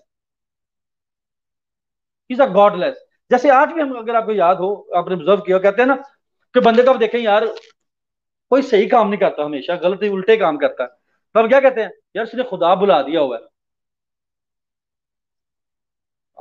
ये फ्रेज आपने सुनी होगी, यार उन्होंने तो खुदा ही बुला दिया हुआ है, इन लोगों ने शायद, हम्म। पता नहीं, इन लोगों ने मरना नहीं है, इनको भूल ही गया हुआ है। यही चीज फ्रेज यूज होते थे इंग्लिश में वहां पे, गॉडलेस। और ये गॉडलेस उसे कहते थे एज ए टॉन्ट, ताने के तौर पर, गाली के तौर पर। ये एथियस्ट लफ्ज जो यूज हुआ, ये सबसे पहले हिंदुस्तान में यूज हुआ 500 कबल मसीह में। हिंदुस्तान में हम लोग जानते हैं कि बुतों के पुजारी रहते हैं, शुरू से ही रहते थे यहाँ पे, बहुत ज्यादा बुतों के, अपने हाथों से बना के पूजा करने वाले। तो यहाँ पे एक कल्चर था, अपर, लोअर, अपर, एवरेज, और फिर लोअर एवरेज, और फिर एक ऐसे जो जिसको सोसाइटी का ऐसे नहीं समझते थे, अछूत, वो गॉडलेस थे। उनको बिल्कुल। इवन इजाजत तक नहीं थी मंदिरों की, शूदर। आना तो दूर की बात है, मंदिरों की घंटी की आवाज सुनने की इजाजत नहीं थी। हम्म। वो थे godless. They were in the beginning, they were called atheist. Hmm. ये है हिस्ट्री एथियस्ट की। अब उसे आहिस्ता आहिस्ता कुछ हमारे भाइयों ने क्या किया, अपनी कमजोरियों को छुपाने के लिए, कि हम जो सब के सब खुदा की इबादत कर रहे हैं, या जो खुदा ने जिम्मेदारी लगाई है उसको पूरा कर रहे हैं, हम नहीं करना चाहते, उसे जान छुड़ाना चाहते हैं, बागी बनना चाहते हैं, बगावत करना चाहते हैं। तो अगर तो अल्लाह अलान बगावत का लफज कह के बगावत करें कि नहीं मानते हम खुदा की, तो वो तो फिर प्रॉब्लम होगी। तो उन्होंने सोचा कि उन्हें ऐसा काम किया जाए कि ये कंसेप्ट ही चेंज कर दें। फिर वो कंसेप्ट स्लोली स्लोली चेंज किया गया, इस पर मूवीज बनी, साइंस ने, स्पेशली साइंटिस्ट, वो इस पे इंशाल्लाह किसी दिन प्रोग्राम करेंगे बड़ा कोई, पूरी बुक्स के रेफरेंसेस के साथ। ये पूरी की पूरी एक गेम चली फिर। और जो एवरेज एथियस्ट हैं, जो हमारे सोसाइटीज में रहते हैं, उन बेचारों को तो पता भी नहीं ये गेम पीछे चली क्या थी। वो अपने तौर पे यही समझ रहे होते हैं जो उसका आउटपुट निकल रहा है ना, कि ओ नहीं नहीं कायनात ऐसे ही बन गई, तो हम उन साइंटिस्ट के साथ हैं, वो सोच रहे होते हैं हम उन साइंटिस्ट के साथ हैं जो उनका पॉइंट ऑफ व्यू है कि हाँ यार कायनात ऐसे बनी होगी। उनको पता ही नहीं होता कि असल हिस्ट्री क्या थी, गेम स्टार्ट कहां से हुई, असल गेम चल कहां पे हुई है। ये चलेंगे इंशाल्लाह ताला आगे। अब देखें, जैसे जब साइंसदानों से ये सवाल किया गया, जो मैंने आपसे भी थोड़ी देर पहले हमने डिस्कस किया था आपस में, कि अगर तो ह्यूमन ब्रेन एवोल्यूट हुआ है, तो इसके बराबर का तो नहीं, चलो कुछ दर्जा नीचे का हमें कुछ मिल जाए, कोई ऐसा ब्रेन किसी ऐसी स्पीशीज में जो हमारे जितना तो कॉम्प्लेक्स ना हो, लेकिन एटलीस्ट किसी दर्जे का तो हो, उसने हमारी जितनी तरक्की तो ना की हो, थोड़ी सी तो की हो। तो नहीं, कुछ भी नहीं। तो उन्होंने क्या किया फिर, अब ये कहा जाता है ना हमें एवोल्यूशन के मुताबिक कि इंसान से पहले वो बंदर, एप्स और वो चैंपैंजीज, वट एवर दे कॉल। तो उन्होंने क्या किया, इस सवाल का जवाब देने के लिए मूवीज बनाना स्टार्ट की। इस पर मूवीज बनी फिर, कि एप्स माइंड रखते हैं, देखें एप्स ने पूरी सोसाइटी बना दी, द प्लेनेट ऑफ एप्स, और क्या क्या बला बला इन्होंने किया कि एप्स माइंड, उन्होंने ये कर दिया, गंद बनाई, ये काम किया। नथिंग। ये मूवीज में तो आप देख रहे हैं, रियल लाइफ प्रोपेगेंडा में किया ना। हाँ, जी। इसका कुछ स्पेसिमन भी तो दिखाए ना। हम्म। मूवीज में तो बहुत कुछ चल रहा है, लेकिन हकीकत में ऐसा कुछ भी नहीं है। ज्यादातर प्रोपोगंडा, वॉर चल रही है, इसमें किसी किस्म की कोई सच्चाई, कोई एविडेंस है ही नहीं किसी के पास आज तक। यहीं पे मैं अपने एंड करता हूँ। बैक टू यू आमिर भाई। Thank you very much. बहुत शुक्रिया। बहुत शुक्रिया प्रोफेसर साहब, अल्लाह आपको जज़ाए खैर दे माशाल्लाह। जिस तफसील के साथ आपने इंसानी दिमाग के इस एजाज पर बात की है कि इंसानी अकल इस मोजे से जो है वो आजिज आ चुकी है, माशाल्लाह मेरे ख्याल से बड़ी शरोबस के साथ आपने इसकी वजाहत कर दी है। अच्छा, मैं थोड़ा सा साथ आपको सुन भी रहा था, थोड़ा बाहर भी था, और अपना नॉर्मल रूटीन जो है उसमें कुछ एक दो काम थे साथ, मैंने आपको सुनते सुनते माशाल्लाह वो भी कर लिया। तो मैं इस नतीजे पर पहुंचा हूं कि अब तक की नोन जो ऑब्जर्व्ड यूनिवर्स के अंदर वो कॉम्प्लिकेटेड किसी चीज को करार दे सके है ना कि भाई ये द मोस्ट कॉम्प्लिकेटेड है, वो इंसानी दिमाग है। और इंसानी दिमाग का जो मैकेनिज्म है वो तफसील के साथ उन्होंने आपके सामने प्रोफेसर साहब ने माशाल्लाह रख दिया। मैंने नाजरीन इससे पहले कि मैं अपनी जो गुफ्तगू इस हवाले से रखना चाह रहा था वो रखूं, मैंने लिंक जो है वो कमेंट्स के अंदर दे दिया हुआ है, तो आप लोग उसमें शामिल हो सकते हैं। और कोई सवाल है, कोई अपनी तरफ से कोई बात शेयर करना चाहते हैं, आपके पास कोई टॉपिक्स हैं इस हवाले से, कोई राय है, कोई सजेशंस हैं, वो आप यहाँ पर हमें नोट करवा सकते हैं। लाइव आएँ, हमें अच्छा लगेगा और हम उस पर बात भी इंशाल्लाह कर सकते हैं। आपकी जो है वो स्क्रीन पर कमेंट्स में आपको लिंक नजर आ गया होगा। अच्छा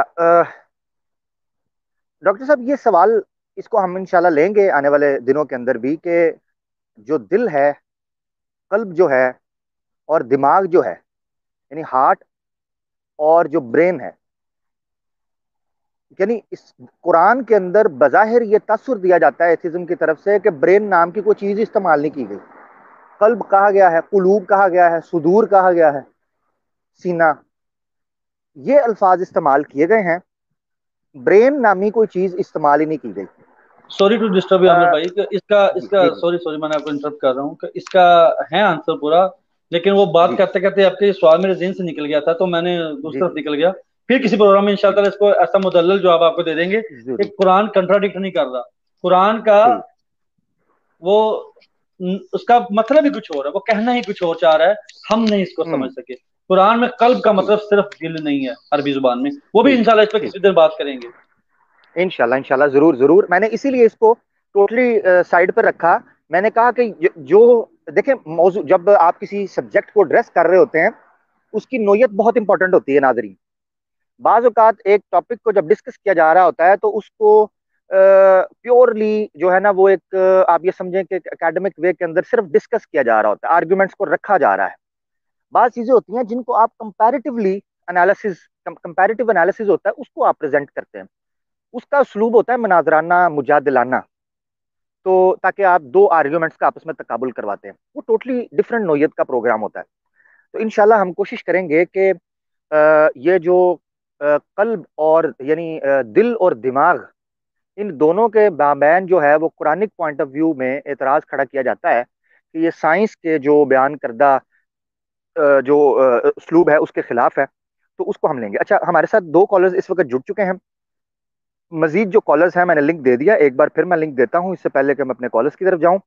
उम्मीद है आप लोगों को प्रोग्राम ये पसंद आया होगा। सवालों की तरफ जाने से पहले मैं आपको एक चीज़ बता दूं, कोशिश ये करनी है, कोशिश नहीं बल्कि करना ये है, ठीक है ना। कोशिश वाला काम तो रखा ही नहीं ना हुआ। हम तो समझदार इंसान है ना, इसी ब्रेन के ऊपर तो हम बात कर रहे थे। हमें और एप्स में और बंदरों में और जानवरों में तो यही तो फर्क है कि हम चीज़ों को एक ऑर्गेनाइज फॉर्म के अंदर लेकर चलते हैं। तो करना दोस्तों ये है सवालों जो आपकी नशिस्त के अंदर, कि जो टॉपिक है उस पर सवाल करना है, नंबर एक। नंबर दो, आपके पास 1.5 से 2 मिनट होंगे जिसमें आपने ब्रीफली अपना क्वेश्चन जो है उसको रेज कर देना है। वो फिर हम देख लेंगे मौजू को किस तरफ हमने लेकर जाना है, बात करें, प्रोफेसर साहब जाने, उनकी फील्ड है, वो इंशाल्लाह उस पर रिस्पॉन्स अपना दे देंगे। ठीक हो गया दोस्तों। तो सवाल रखना है या अपनी राय का इजहार करना है टॉपिक के हवाले से 1.5 से 2 मिनट के अंदर। उसके बाद हम लोग आपसे इजाजत चाहेंगे और नेक्स्ट कॉलर को ले लेंगे ताकि किसी के साथ ज्यादती ना हो। बहुत शुक्रिया। पहले हमें ज्वाइन किया है फुरकान चौहान भाई ने बगैर किसी ताखीर के। फुरकान भाई हमारे बड़े अच्छे यूजर हैं, हमारे मॉडरेटर भी हैं यूट्यूब के ऊपर भी और व्हाट्सएप ग्रुप में एडमिन भी हैं, हमारे बड़े प्यारे दोस्त हैं जी। आहलन फुरकान भाई। अस्सलाम वालेकुम। वालेकुम अस्सलाम सर। क्या कहेंगे आज के प्रोग्राम के अच्छा बारे सर, में, और कोई सवाल, कोई राय जी? सर बहुत ही बेहतरीन टॉपिक है और बहुत नॉलेजेबल टॉपिक है, काफ़ी इंफॉर्मेशन मिली है। मेरे दो सवाल हैं। एक सवाल जो है वो मेरा कंफ्यूजन की बुनियाद के ऊपर है और दूसरा जो है वो एक इनोवेशन जो हुई है रिसेंटली उसके हवाले से। जो कंफ्यूजन है वो ये है कि हारून साहब ने ये फरमाया कि ब्रेन में जो है वो पेन रिसेप्टर्स नहीं है। तो मेरा थोड़ा कंफ्यूजन ये है कि अगर हमारी बॉडी में किसी भी जगह के ऊपर अगर किस इंसान को कोई जख्म हो जाए या उसको कोई चोट आ जाए, तो उस कंडीशन में अगर उस पर्टिकुलर एरिया में अगर हमें कोई पेन अगर हो रहा है तो अल्टीमेटली कनेक्शन तो हर एक चीज का ब्रेन के साथ है। तो उसके जो हम्म। सेंसेस हैं या जो उसके सिग्नल्स हैं वो तो हमारे ब्रेन ने उसको एक्सेप्ट करने हैं, उसके अकॉर्डिंगली उसने बताने कि यहाँ पर इन हिस्से में वो पेन हो रहा है। तो अब हारून साहब ने जो बताया था कि रिसेप्टर्स तो है ही नहीं ब्रेन में, तो यहाँ थोड़ा मेरा कंफ्यूजन है, इसको आप थोड़ा सा इसको ठीक क्लियर हो कर गया। दीजिएगा। और आपका पॉइंट आ गया। जी जी जी दूसरा मेरा जी जी सवाल जी। ये है कि हम्म, रिसेंटली मैंने बारे में सुना था कि एलन मस्क जो कि टेस्ला के जो ओनर हैं, उन्होंने हम्म, उनकी एक कंपनी है न्यूरालिंक के हवाले से, अब वो बता रहे हैं कि जी एक चिप उन लोगों ने एग्जैक्टली। लॉन्च की है यस। जी, जो ब्रेन में वो इंजेक्ट करेंगे। और मेन कंसर्न जो सवाल का मेरा ये है कि उसमें उन्होंने ये बताया है कि उस चिप के जरिए कोई भी इंसान को प्रॉब्लम फेस हो, रिगार्डिंग इंजरीज के हवाले से मैं बात कर रहा हूँ, इवन स्पाइनल कॉर्ड की अगर कोई इंजरी हो तो वो भी उसके जरिए से सॉल्व की जा सकती है। लेकिन अभी जो हारून साहब ने अपनी प्रेजेंटेशन में जो तमाम चीजें ब्रीफ की हैं, उसमें उन्होंने ये बात भी मेंशन की थी, अगर मैं गलत हूं मुझे करेक्ट कर दीजिएगा, कि ह्यूमन ब्रेन जो है वो बाय फार बेटर है किसी भी कंप्यूटर से। तो अगर ऐसा है तो हमें फिर इस चिप की क्या नीड है? क्या इस चिप के जरिए किसी को कंट्रोल किया जा सकता है, या उस चिप के जरिए जो कि ब्रेन में इंजेक्ट हो रही है वो स्पाइनल कॉर्ड की इंजरी को भी जो है वो हील कर सकता है? बहुत शुक्रिया सर आपका। ठीक हो, बहुत शुक्रिया, अल्लाह आपको जज़ाय खैर दे। तो ये दो सवालात हैं प्रोफेसर साहब, आप इन पर बात करना चाहें, दोनों का ताल्लुक ब्रेन के साथ है। एक वो कह रहे हैं कि अगर पेन रिसेप्टर्स नहीं हैं और दिमाग जो है वो पेन नहीं फील करता, तो वो ये मैसेज कैसे भेजता है दूसरे आपके मसल्स को, दूसरे ऑर्गन कि यहाँ पेन हो रही है, और वो एक मस का जो एक सिस्टम शुरू होता है जिसको आप नर्वस सिस्टम कहते हैं। तो इस बारे में आप क्या कहते हैं? बहुत अच्छे लगे मुझे इनके दोनों सवाल, माशाल्लाह। इससे ये पता चलता है कि कितने ये कंसंट्रेशन के साथ माशाल्लाह सुन रहे थे। अल्हम्दुलिल्लाह जी। Thank you very much. अच्छा, अब जो सेकंड लास्ट स्लाइड थी ना हमारी, जिसमें फंक्शंस जी जी area of the brain, if you can show it again please. इसमें जी। सेंसरी एरिया था। सेंसरी एरिया में मैंने बताया था शायद कि सेंसरी एरिया ये वो एरिया है जो कंट्रोल करता है स्किन सेंसेशंस को, जिसमें क्या क्या आता है, टेम्परेचर भी है, प्रेशर है जो बाहर से हमारे जिस्म पे कोई आए तो, और पेन। उसमें पेन भी बताई थी मैंने कि जी। पेन को भी यही कंट्रोल करता है। यानी पेन जिस्म के किसी हिस्से में हो रही है तो सिग्नल्स आएंगे इस एरिया में। हम्म केमिकल सिग्नल जो इलेक्ट्रो सिग्नल, इलेक्ट्रोकेमिकल सिग्नल, वो मूव करते करते यहाँ पे आएंगे। इसको पता चलेगा वो पेन किस वजह से। फॉर एग्जाम्पल, आपने किसी प्लेट पे हाथ लगा दिया, वो प्लेट बहुत गर्म थी, हम्म तो अब आपको उन फिंगर्स पे पेन आपको होगी। तो इस ब्रेन के इस पार्ट में पहुंचेगा, तो ये आगे हम्म से फिर कमांड्स देगा कि वहां से हाथ पीछे करो, हाथ खींचोगे आप। फिर ये हम्म। बताएगा जो पेन हो रही है उसको दूर कैसे करो। Very well sir. हमारा ब्रेन फिर बताता है हमें कि उसको कवर या रिकवर कैसे करना है। अब आपने, तो अगर थोड़ी सी पेन है तो फौरन क्या करते हैं हम लोग, बात अगर आपको याद हो, अगर आपने ऑब्जर्व किया हो, फौरन से फिंगर को मुंह में डाल लेते हैं या ठंडा पानी लगाते बिल्कुल। हैं उस पर। ये कहाँ से हमें आ रहे हैं हम्म मैसेजेस, ये कौन बता रहा है? ये वो सेंसरी एरिया है जो कमांड्स भेज रहा है ब्रेन का। उसे पेन नहीं हम्म हुई, उसे जिस्म के किसी हिस्से को पेन हुई है, ये मैसेज पहुंचा है हम्म और उसने उस पर रिस्पॉन्ड कर दिया। और जो मैं कह रहा हूँ पेन सेंसर नहीं होते, इसका मतलब ये नहीं होता कि वो उसको पेन के सिग्नल नहीं आते। पेन सेंसर का ये मतलब होता है कि वो खुद पेन फील नहीं करता। हम्म। मतलब ये है, यानी हमारी स्किन पेन फील करती है, हमारी बोन्स पे कोई चीज लग जाए, बोन टूट गई, हमें वहां पे भी पेन होती है, हर चीज होती है। हमारे ब्रेन में पेन नहीं होती, वो पेन को सेंस नहीं कर सकता। हम्म। पेन को, उसके सिग्नल तो पेन के आते हैं उसे पूरे जिसम, अगर किसी जिसम के हिस्से में हो तो उसको रिस्पॉन्ड करता है फिर फौरन। और जी, आगे और डिटेल दूसरी में अगर बात। जाए तो। जी जी जी, आप क्या प्रोफेसर कहने साहब, लगे मैं थे? जी जी, मैं ये कहने लगा था, अगर मैं गलत हूं तो मेरी तस्दीक कर दीजिएगा। ये पेन रिसेप्टर्स ब्रेन में पेन रिसेप्टर्स नहीं होते। पेन रिसेप्टर्स उस जगह पर होते हैं जहां पर वो कोई ऐसा इफेक्ट आता है, जैसे गर्माइश का लगता है, या करंट है, या कोई गीला है, या किसी चीज को आप मस कर रहे हैं, वहां उस हिस्से में स्किन के पेन रिसेप्टर्स होते हैं जो फिर सिग्नल भेज, ऐसा आई एम हाँ राइट जी, और नॉट? एग्जैक्टली, यानी जिसम के जिस हिस्से में पेन हो रही है, पेन जी। हो रही है, इस, ये खुद बता रही है कि वहां पे पेन रिसीव की गई, रिसेप्टर है वहां पे कोई, उसने सेंस किया पेन को। यानी जिसम के ठीक। उस हिस्से में तो रिसेप्टर है, वहां से सिग्नल जाएंगे ब्रेन को, ब्रेन को पेन नहीं होगी। ठीक ठीक अब ठीक। दूसरा सवाल था जो आपका, कि वो जो नई रिसर्च है, वो ऐसी चिप तैयार कर रहे हैं, तो अगर जी। हम ह्यूमन ब्रेन हजार बल्कि लाखों गुना हमारे मास्टर कंप्यूटर से भी बेस्ट है, बेटर है, तो फिर हमें इसकी जरूरत क्या है? हम्म हमारी जो टांग है या जिस हमारा एक हाथ है, इसका मुतबादल कुछ भी नहीं, कुछ हो भी नहीं सकता। लेकिन अगर कोई टांग टूट जाए या हाथ कट जाए तो हम क्या करते हैं? अगर तो पैसे वाले हैं तो हम उस मसनूई हाथ से मसनूई टांग लगाते हैं।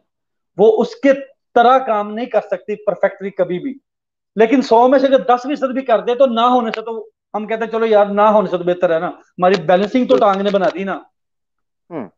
वो जो चिप है वो ब्रेन की तरह काम नहीं करेगी, कभी ना कर सकेगी। Original is original. हम्म। हाँ, कुछ 1-2% शायद कुछ हमें सिग्नल सिग्नल के पासिंग में कोई काम दे दे हमारा। जी जी, अभी उसको वो उसका नाम ये है एक्सपेरिमेंट कर रहे प्रोफेसर हैं। साहब, उसका नाम, उसका, सॉरी मैं माजरत आपको इंटरप्ट कर रहा हूँ। उसका नाम मेरे ख्याल से फुरकान भाई ने अप्रोप्रिएट लिया है या नहीं मुझे नहीं इल्म, वो न्यूरो लिंक है। अभी उस वो पर लिया उन्होंने उसको नाम, अभी लिया नाम उन्होंने। उन्होंने नाम लिया, ठीक हो गया। तो वो लिंक है, न्यूरो लिंक है बेसिकली, बस वही वो सिर्फ जिसको आप सिग्नल सनाप्स पास कह रहे करेगा। थे। वो जी। सिग्नल पास करेगा सिर्फ। वो जिस तरह बाकी हमारा ब्रेन कमांड्स दे सकता है वो कमांड नहीं दे सकेगा। बस हमारे सिग्नल के पासिंग का जो वो ब्रेकअप हो गया, ब्रिज खत्म हो गया था रास्ते में से, कुछ ऐसी सर्जरी की वजह से, प्रॉब्लम की वजह से। वो बस सिग्नल का ब्रिज बन जाएगा, इधर से सिग्नल उधर ले जाएगा। इससे ज्यादा कुछ नहीं कर सकेगा वो कमांड्स नहीं दे सकेगा, बस डिलीवर कर सकेगा। That's all, thank you. ठीक हो गया, बहुत शुक्रिया। नाजरीन, आपको लिंक जो है वो पब्लिक हम कर चुके हुए हैं, तो आप उसमें आ जाएं जितनी जल्दी हो सकता है, ताकि हम इसको कंक्लूड करें। हमारे पास 24 मिनट्स मोर हैं, हम 1.5 घंटे का इस प्रोग्राम को रखेंगे ताकि इस पर आ सके। ठीक है, फुरकान भाई कह रहे हैं उन्होंने नाम लिया था, ठीक है, न्यूरोलिंक, बिल्कुल बिल्कुल बिल्कुल, मुझे याद है, मैंने इस ये अपडेट जो हमारा जैतून एफएम फैमिली का व्हाट्सएप ग्रुप है, मैंने उसमें दी थी। उसमें लिंक भी था जिसमें डिटेल वो बयान की गई थी कि वो भी ये क्या क्या इससे जिद्दत आ सकती है। तो देखिए, मॉडिफिकेशन अगर तो ये है कि ब्रेन को निकाल कर कोई इंसानी तैयार करदा वो चीज रख दे वहां पर, तो हम समझ सकते हैं। जैसे हार्ट रखा जा रहा है, ठीक है ना, एक या उसकी जगह पर वो बैक, यानी इस तरह की कोई चीजें वो तैयार कर सकते हैं। हाँ, 50-50 की एवरेज रख सकते हैं, वो एक बड़ी ब्रेक थ्रू हो सकता है। अच्छा, ये भी मैं बता दूं प्रोफेसर साहब, इस पर भी आप डाल दीजिएगा, फिर हम नेक्स्ट कॉलर को लें।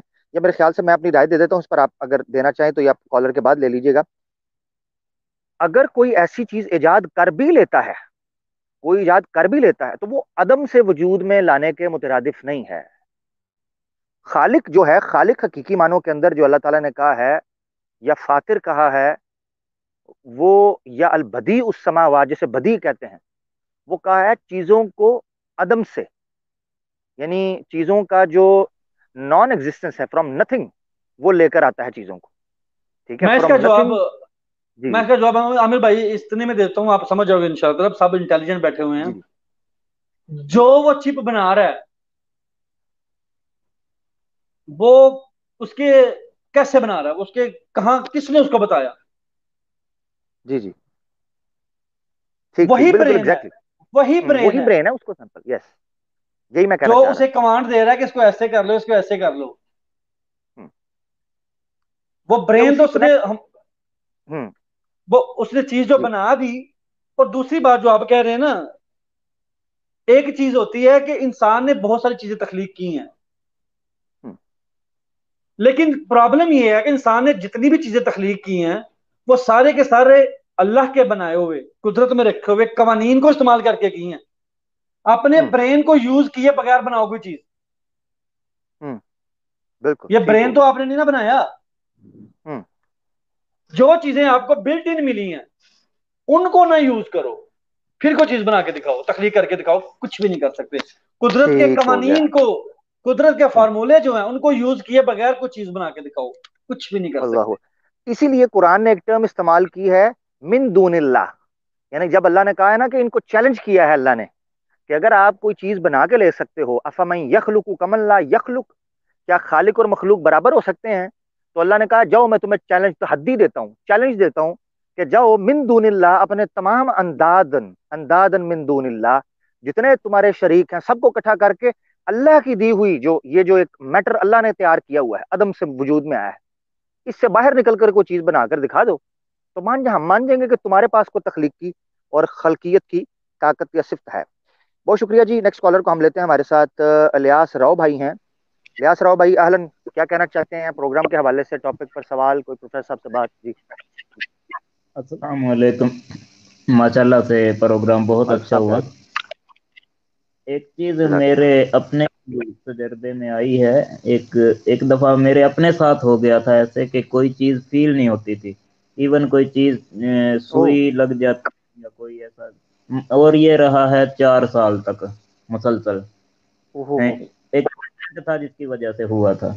लेकिन उसके बाद से जब मैं ठीक हुआ तो फिर अब अल्हम्दुलिल्लाह मैं बिल्कुल जबरदस्त हूँ। और इलेक्ट्रॉनिक के फील्ड में मैं मास्टर हूँ। कहना तो नहीं चाहिए अल्लाह ताला से डर के कह रहा हूँ। मतलब अल्लाह ताला ने दोबारा से मुझे इतना अच्छा दिमाग दे दिया। और दूसरी माशाल्लाह एक चीज, माशाल्लाह। कभी ऐसा भी होता है कि नोकदार चीज पे किसी पे इंसान का हाथ लगे या किसी हार्ड चीज पे, अभी पेन फील भी नहीं होती और हमारा हाथ ऑटोमेटिक पीछे आता है। हम्म। तो मतलब हमारा दिमाग। मेरे ख्याल से वो डीसी हो गए हैं, मगर मेरे ख्याल से उनका पैगाम आ चुका है जो वो पेश करना चाह रहे थे, वो थीम हम तक पहुंच चुका है। गालबन वो ये कहना चाह रहे थे कि अभी उसका रिएक्शन हमें मुकम्मल तौर पर, हम नहीं उसको रिएक्ट नहीं करते, यानी वो हमें पेन फील नहीं हो रही, वो एहसास है, तो हम फौरन से पहले उसको उसका रिएक्शन देते हैं, हम पीछे हाथ हटा लेते हैं या कोई बच जाते हैं उस चीज से। तो वो ये गालबन ये कहना चाह रहे थे। अब मेरे ख्याल से दो उससे निकलती है, अगर वो दोबारा ज्वाइन करते हैं अलियास भाई तो हम उनसे ले लेंगे पॉइंट ऑफ व्यू। वो गालबन ये कहना चाह रहे थे कि अल्लाह का माशाल्लाह सुभान अल्लाह इतना निज़ाम है कि हम फौरन से पहले उसको बचा लेते हैं अपने आप को, या वो ये कह रहे हैं कि उसमें शायद वो जानना चाह रहे थे कि उसमें दिमाग का क्या, ब्रेन का क्या किरदार है, जो सिस्टम इन्होंने बताया है प्रोफेसर साहब ने। खैर। हाँ, मेरे ख्याल में वही जी जी। कहना है। असल में उनका सवाल मेरे ख्याल में शायद ये ऐसा आएगा आगे से कि जी जी। पेन तो बाद में हमें हुई है, यानी हम्म माइंड जो हमारा ब्रेन है उस तक मैसेज तो बाद में पहुंचा कि पेन हुई है। उसने तो बाद में कोई कमांड देनी है, वो हमने तो उसकी कमांड आने हम्म। से पहले याद पीछे कर दिया था। तो वो कमांड किसकी ठीक थी? ठीक। ठीक हो गया। मेरे ख्याल में ये इस तरह का सवाल होगा अभी उनका। तो हम्म उसका ये है कि हमारी जो मेमोरीज है ना ब्रेन के हम्म अंदर, मैंने आपको थोड़ी देर पहले अभी बताया था कि 1 सेकंड के अंदर हमारा ब्रेन 1016 प्रोसेसेस कर सकता है। हम्म और ब्रेन जिस्म का वो हिस्सा है जो कभी रेस्ट पे नहीं जाता, even we are sleeping. Hmm. Yes. ये हर वक्त काम में लगा होता है। आप में से कुछ लोग जानते होंगे कि कंप्यूटर की डीफ्रेगमेंटेशन, हम्म बाज दफा हम महीने में एक दफा या 6 मंथ, 1 से या 6 मंथ अपने कंप्यूटर को डीफ्रेगमेंट करते हैं। वो उसमें क्या करता है कंप्यूटर, हम्म वो जितने भी हमारे जो डाटा हमने यूज किया हुआ है, मेमोरीज यूज की हुई है, फाइल्स उठा के तो उठाई है, कभी शट डाउन ऑटोमेटिक हो गया, कभी यानी कुछ मिसप्लेस हो गई होती हैं फाइल्स हमारी। तो बिल्कुल। डीफ्रेगमेंट में करता है कि उसको उसकी ओरिजिनल जगह पे वापस जाके रखता है हर चीज को, जहां से उसे हम्म बाद में लाने में आसानी रहे। इसलिए कंप्यूटर की बाद में फिर डीफ्रेगमेंटेशन के बाद स्पीड थोड़ी ज्यादा हमें फील होती है। जब हम सोए हम्म होते हैं हमारा ब्रेन यही काम करता है, वो डीफ्रेगमेंटेशन की प्रोसेस करता है। पूरे दिन में जो जो हमने किया है, जो जो मेमोरी यूज की, जितनी स्पीड से जो जो काम करते रहे, जब हम सोते हैं हमारा ब्रेन उन सबको डीफ्रेगमेंट करता है, उनको उनकी ओरिजिनल प्लेसेस पे जाके रखता है। अब हम्म हमारा एक चीज जो इन्होंने सवाल किया था उसका ताल्लुक एक दूसरे टॉपिक की तरफ चला जाएगा। वो एक हमारा है, तीन चीजें हैं ब्रेन की। एक है हमारा हम्म कॉन्शियसनेस, हम्म। शऊर। एक है लाशऊर। बिल्कुल। एक है तहत शऊर। हम्म अब हमारे लाशऊर में कुछ चीजें हैं कि किसी भी हम्म। नोकदार पिन को जब छुएंगे पेन होगी, पेन होगी। आग के बिल्कुल। अंदर हाथ रखेंगे तो जलेगा। हम्म जैसे ही मुझे पता चला, एहसास चला कि मैंने किसी प्लेट गर्म है यार जिसको मैंने हाथ रख दिया है, अभी ब्रेन का सिग्नल नहीं भी आया, पेन नहीं भी आई, मैं फौरन से पहले खींच लूंगा। और वो ब्रेन ने नहीं हम्म दिया, सब ब्रेन कहा जाता है स्पाइनल कॉर्ड को, वहां से हम्म इमीडिएट जिसे कहते हैं एक्सीडेंटल रिएक्शन आता है, उसने पीछे कर हम्म दिया। जब पीछे कर दिया उतनी देर में ब्रेन तक मैसेज पहुंचा, तो जो जिसम के इस हिस्से के रिसेप्टर्स थे उन्हें पेन फील हुई, ये मैसेज वहां तक पहुंच गया। तो ये हमारे हम्म लाशऊर में कुछ चीजें जमा होती हैं, हमें पता होता है। कुछ हमारे जाती एक्सपीरियंस होते हैं, कुछ हमारे सामने के एक्सपीरियंस होते हैं जो हमने किसी के साथ होते देखा होता है। मुझे जैसे फॉर हम्म एग्जाम्पल हमने देखा है, अब एग्जाम्पल बताता हूँ मैं आपको कि यार अगर कोई घर का कोई बड़ा यानी माँ या बाप गुस्से में है तो उनके साथ कोई ऐसी वैसी हरकत नहीं करनी तो पढ़ाई हो जाएगी। मेरी नहीं हम्म हुई, मैंने अपने छोटे भाई या बहन की होती देख ली है। तो क्या हम्म। मुझे पर्सनल एक्सपीरियंस करना पड़ेगा उसका? नहीं, मैं नहीं। देख के समझ जाऊंगा, यही तो ब्रेन है हमारा। बिल्कुल। हम्म मैं उसको ऑटोमेटिक अवॉइड कर जाऊंगा। ये ठीक। बड़ी मिसाल आपको दे रहा हूँ, इससे छोटी छोटी करते जाए। जैसे एक बंदे को हमने केले के छिलके से फिसलते देखा, हम्म। क्योंकि अब मैं भी वो एक्सपेरिमेंट करूंगा तो समझूंगा।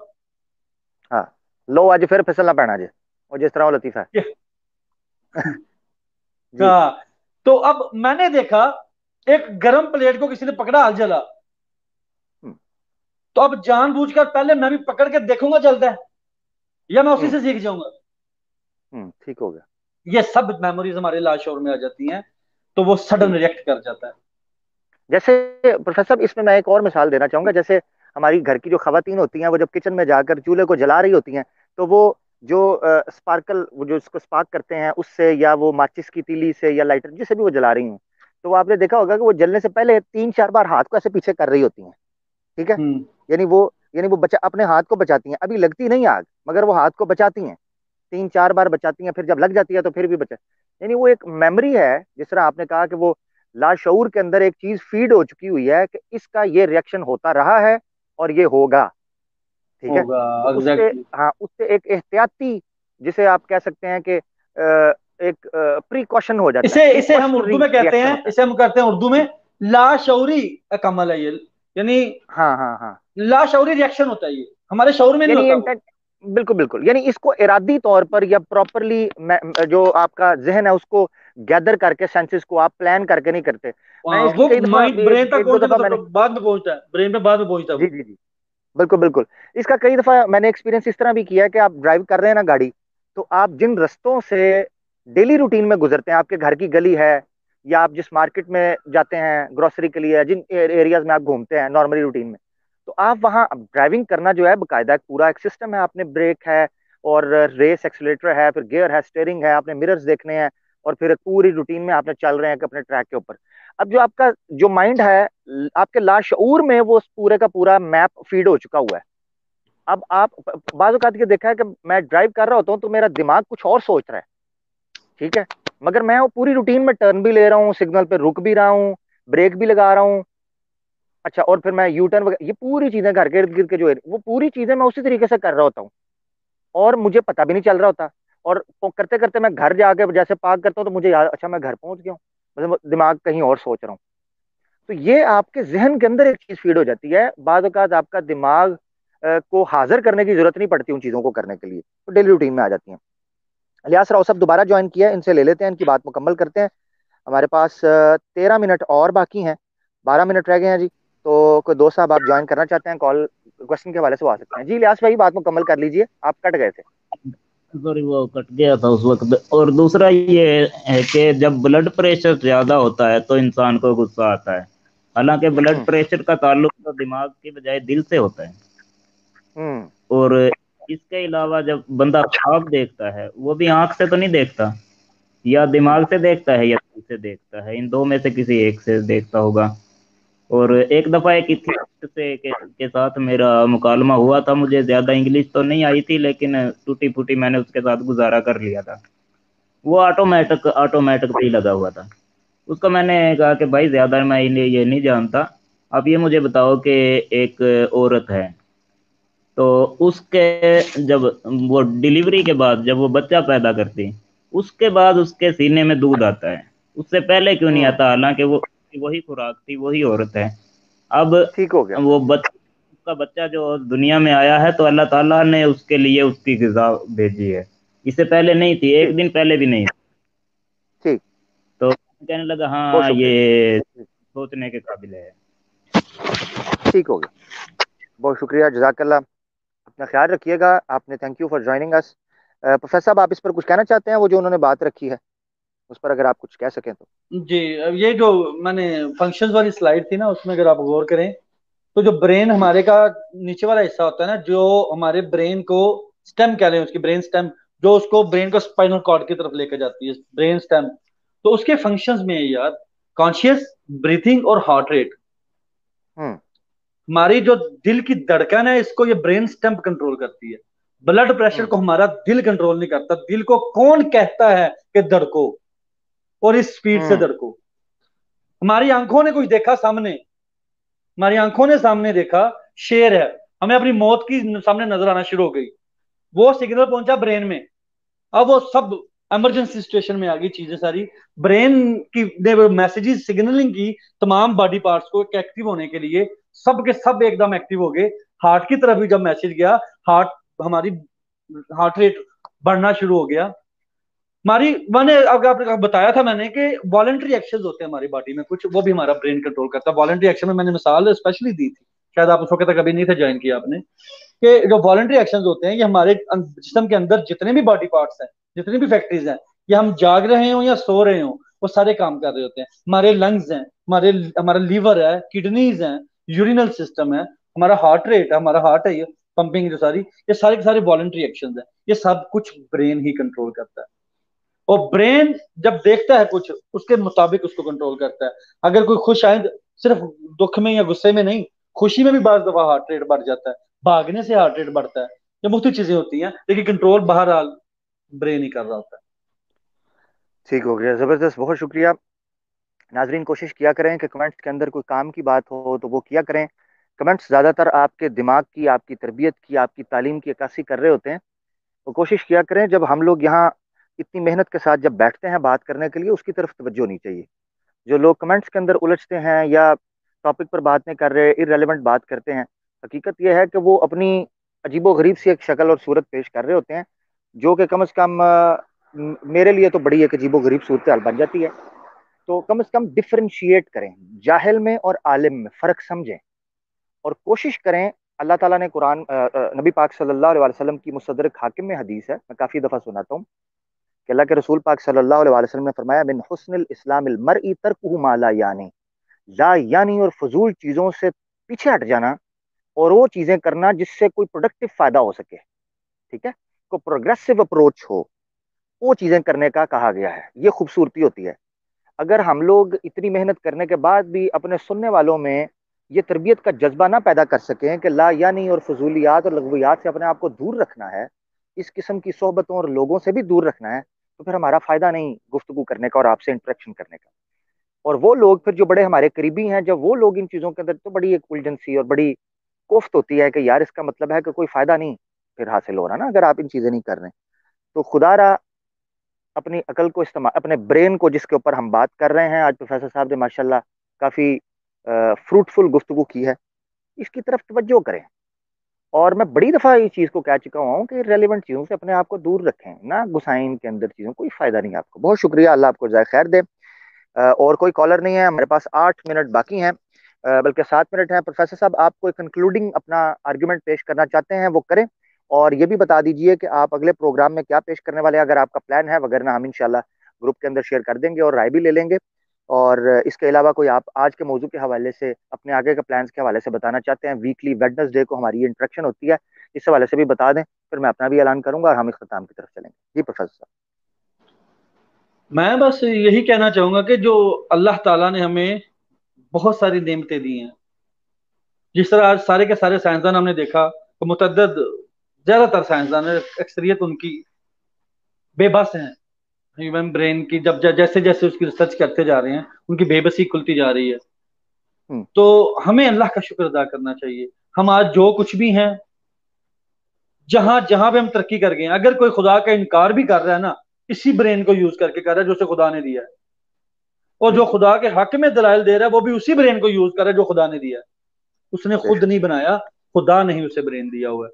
और खुदा की बनाई हुई चीज को इस्तेमाल करते हुए खुदा का ही इनकार करना, सोचना चाहिए। अल्लाह, ये है ह्यूमन ब्रेन। थैंक बहुत शुक्रिया, बहुत शुक्रिया प्रोफेसर साहब। अल्लाह आपको ज़ाय खैर दे कि आप मखलूक की ज़ुबानी खालिक की कहानी सुनाने का एक सिलसिला जारी किए हुए हैं। अल्लाह ताला हमारी कमियों कोताहियों को भी माफ़ फरमाए, हमें तकवीयत दे, सलाहियत दे, हमें मोहलत दे, वक्त दे और तौफीक दे, कि उसी की तौफीक है। वमा तौफीक इल्ला बिल्लाहिल अलीय्यिल अज़ीम। वो अल्लाह की ज़ात है जो अपने मशगूल इस सारे सिस्टम के अंदर से हम लोग कोशिश करके वक्त निकालते हैं, वो देता है, वो मौका देता है, वो सलाहियत देता है, वो इन कुव्वतों और तवानाइयों को इस्तेमाल करने, फी सबीलिल्लाह इस्तेमाल करने की भी ताकत देता है।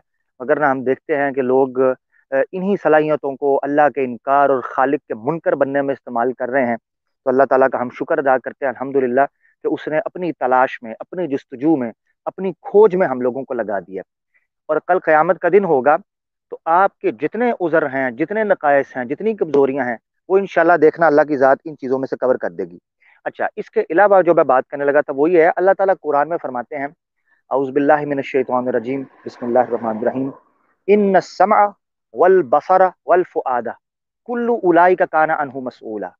अल्लाह फरमाते हैं आपकी समझ, यानी आपकी आपकी सुनने की सलाहियत, कुव्वत समात, वल बसरा आपकी कुव्वत बसारत, देखने की सलाहियत, वल फुआदा और आपका इंटेलेक्ट, आपका कॉग्निटिव माइंड, आपका शऊर, आपकी अकल, आपका मुख, ये कुल्लु उलाई का काना अनहु मसऊला, ये तमाम चीजों के मुतल्लिक सवाल किया जाएगा।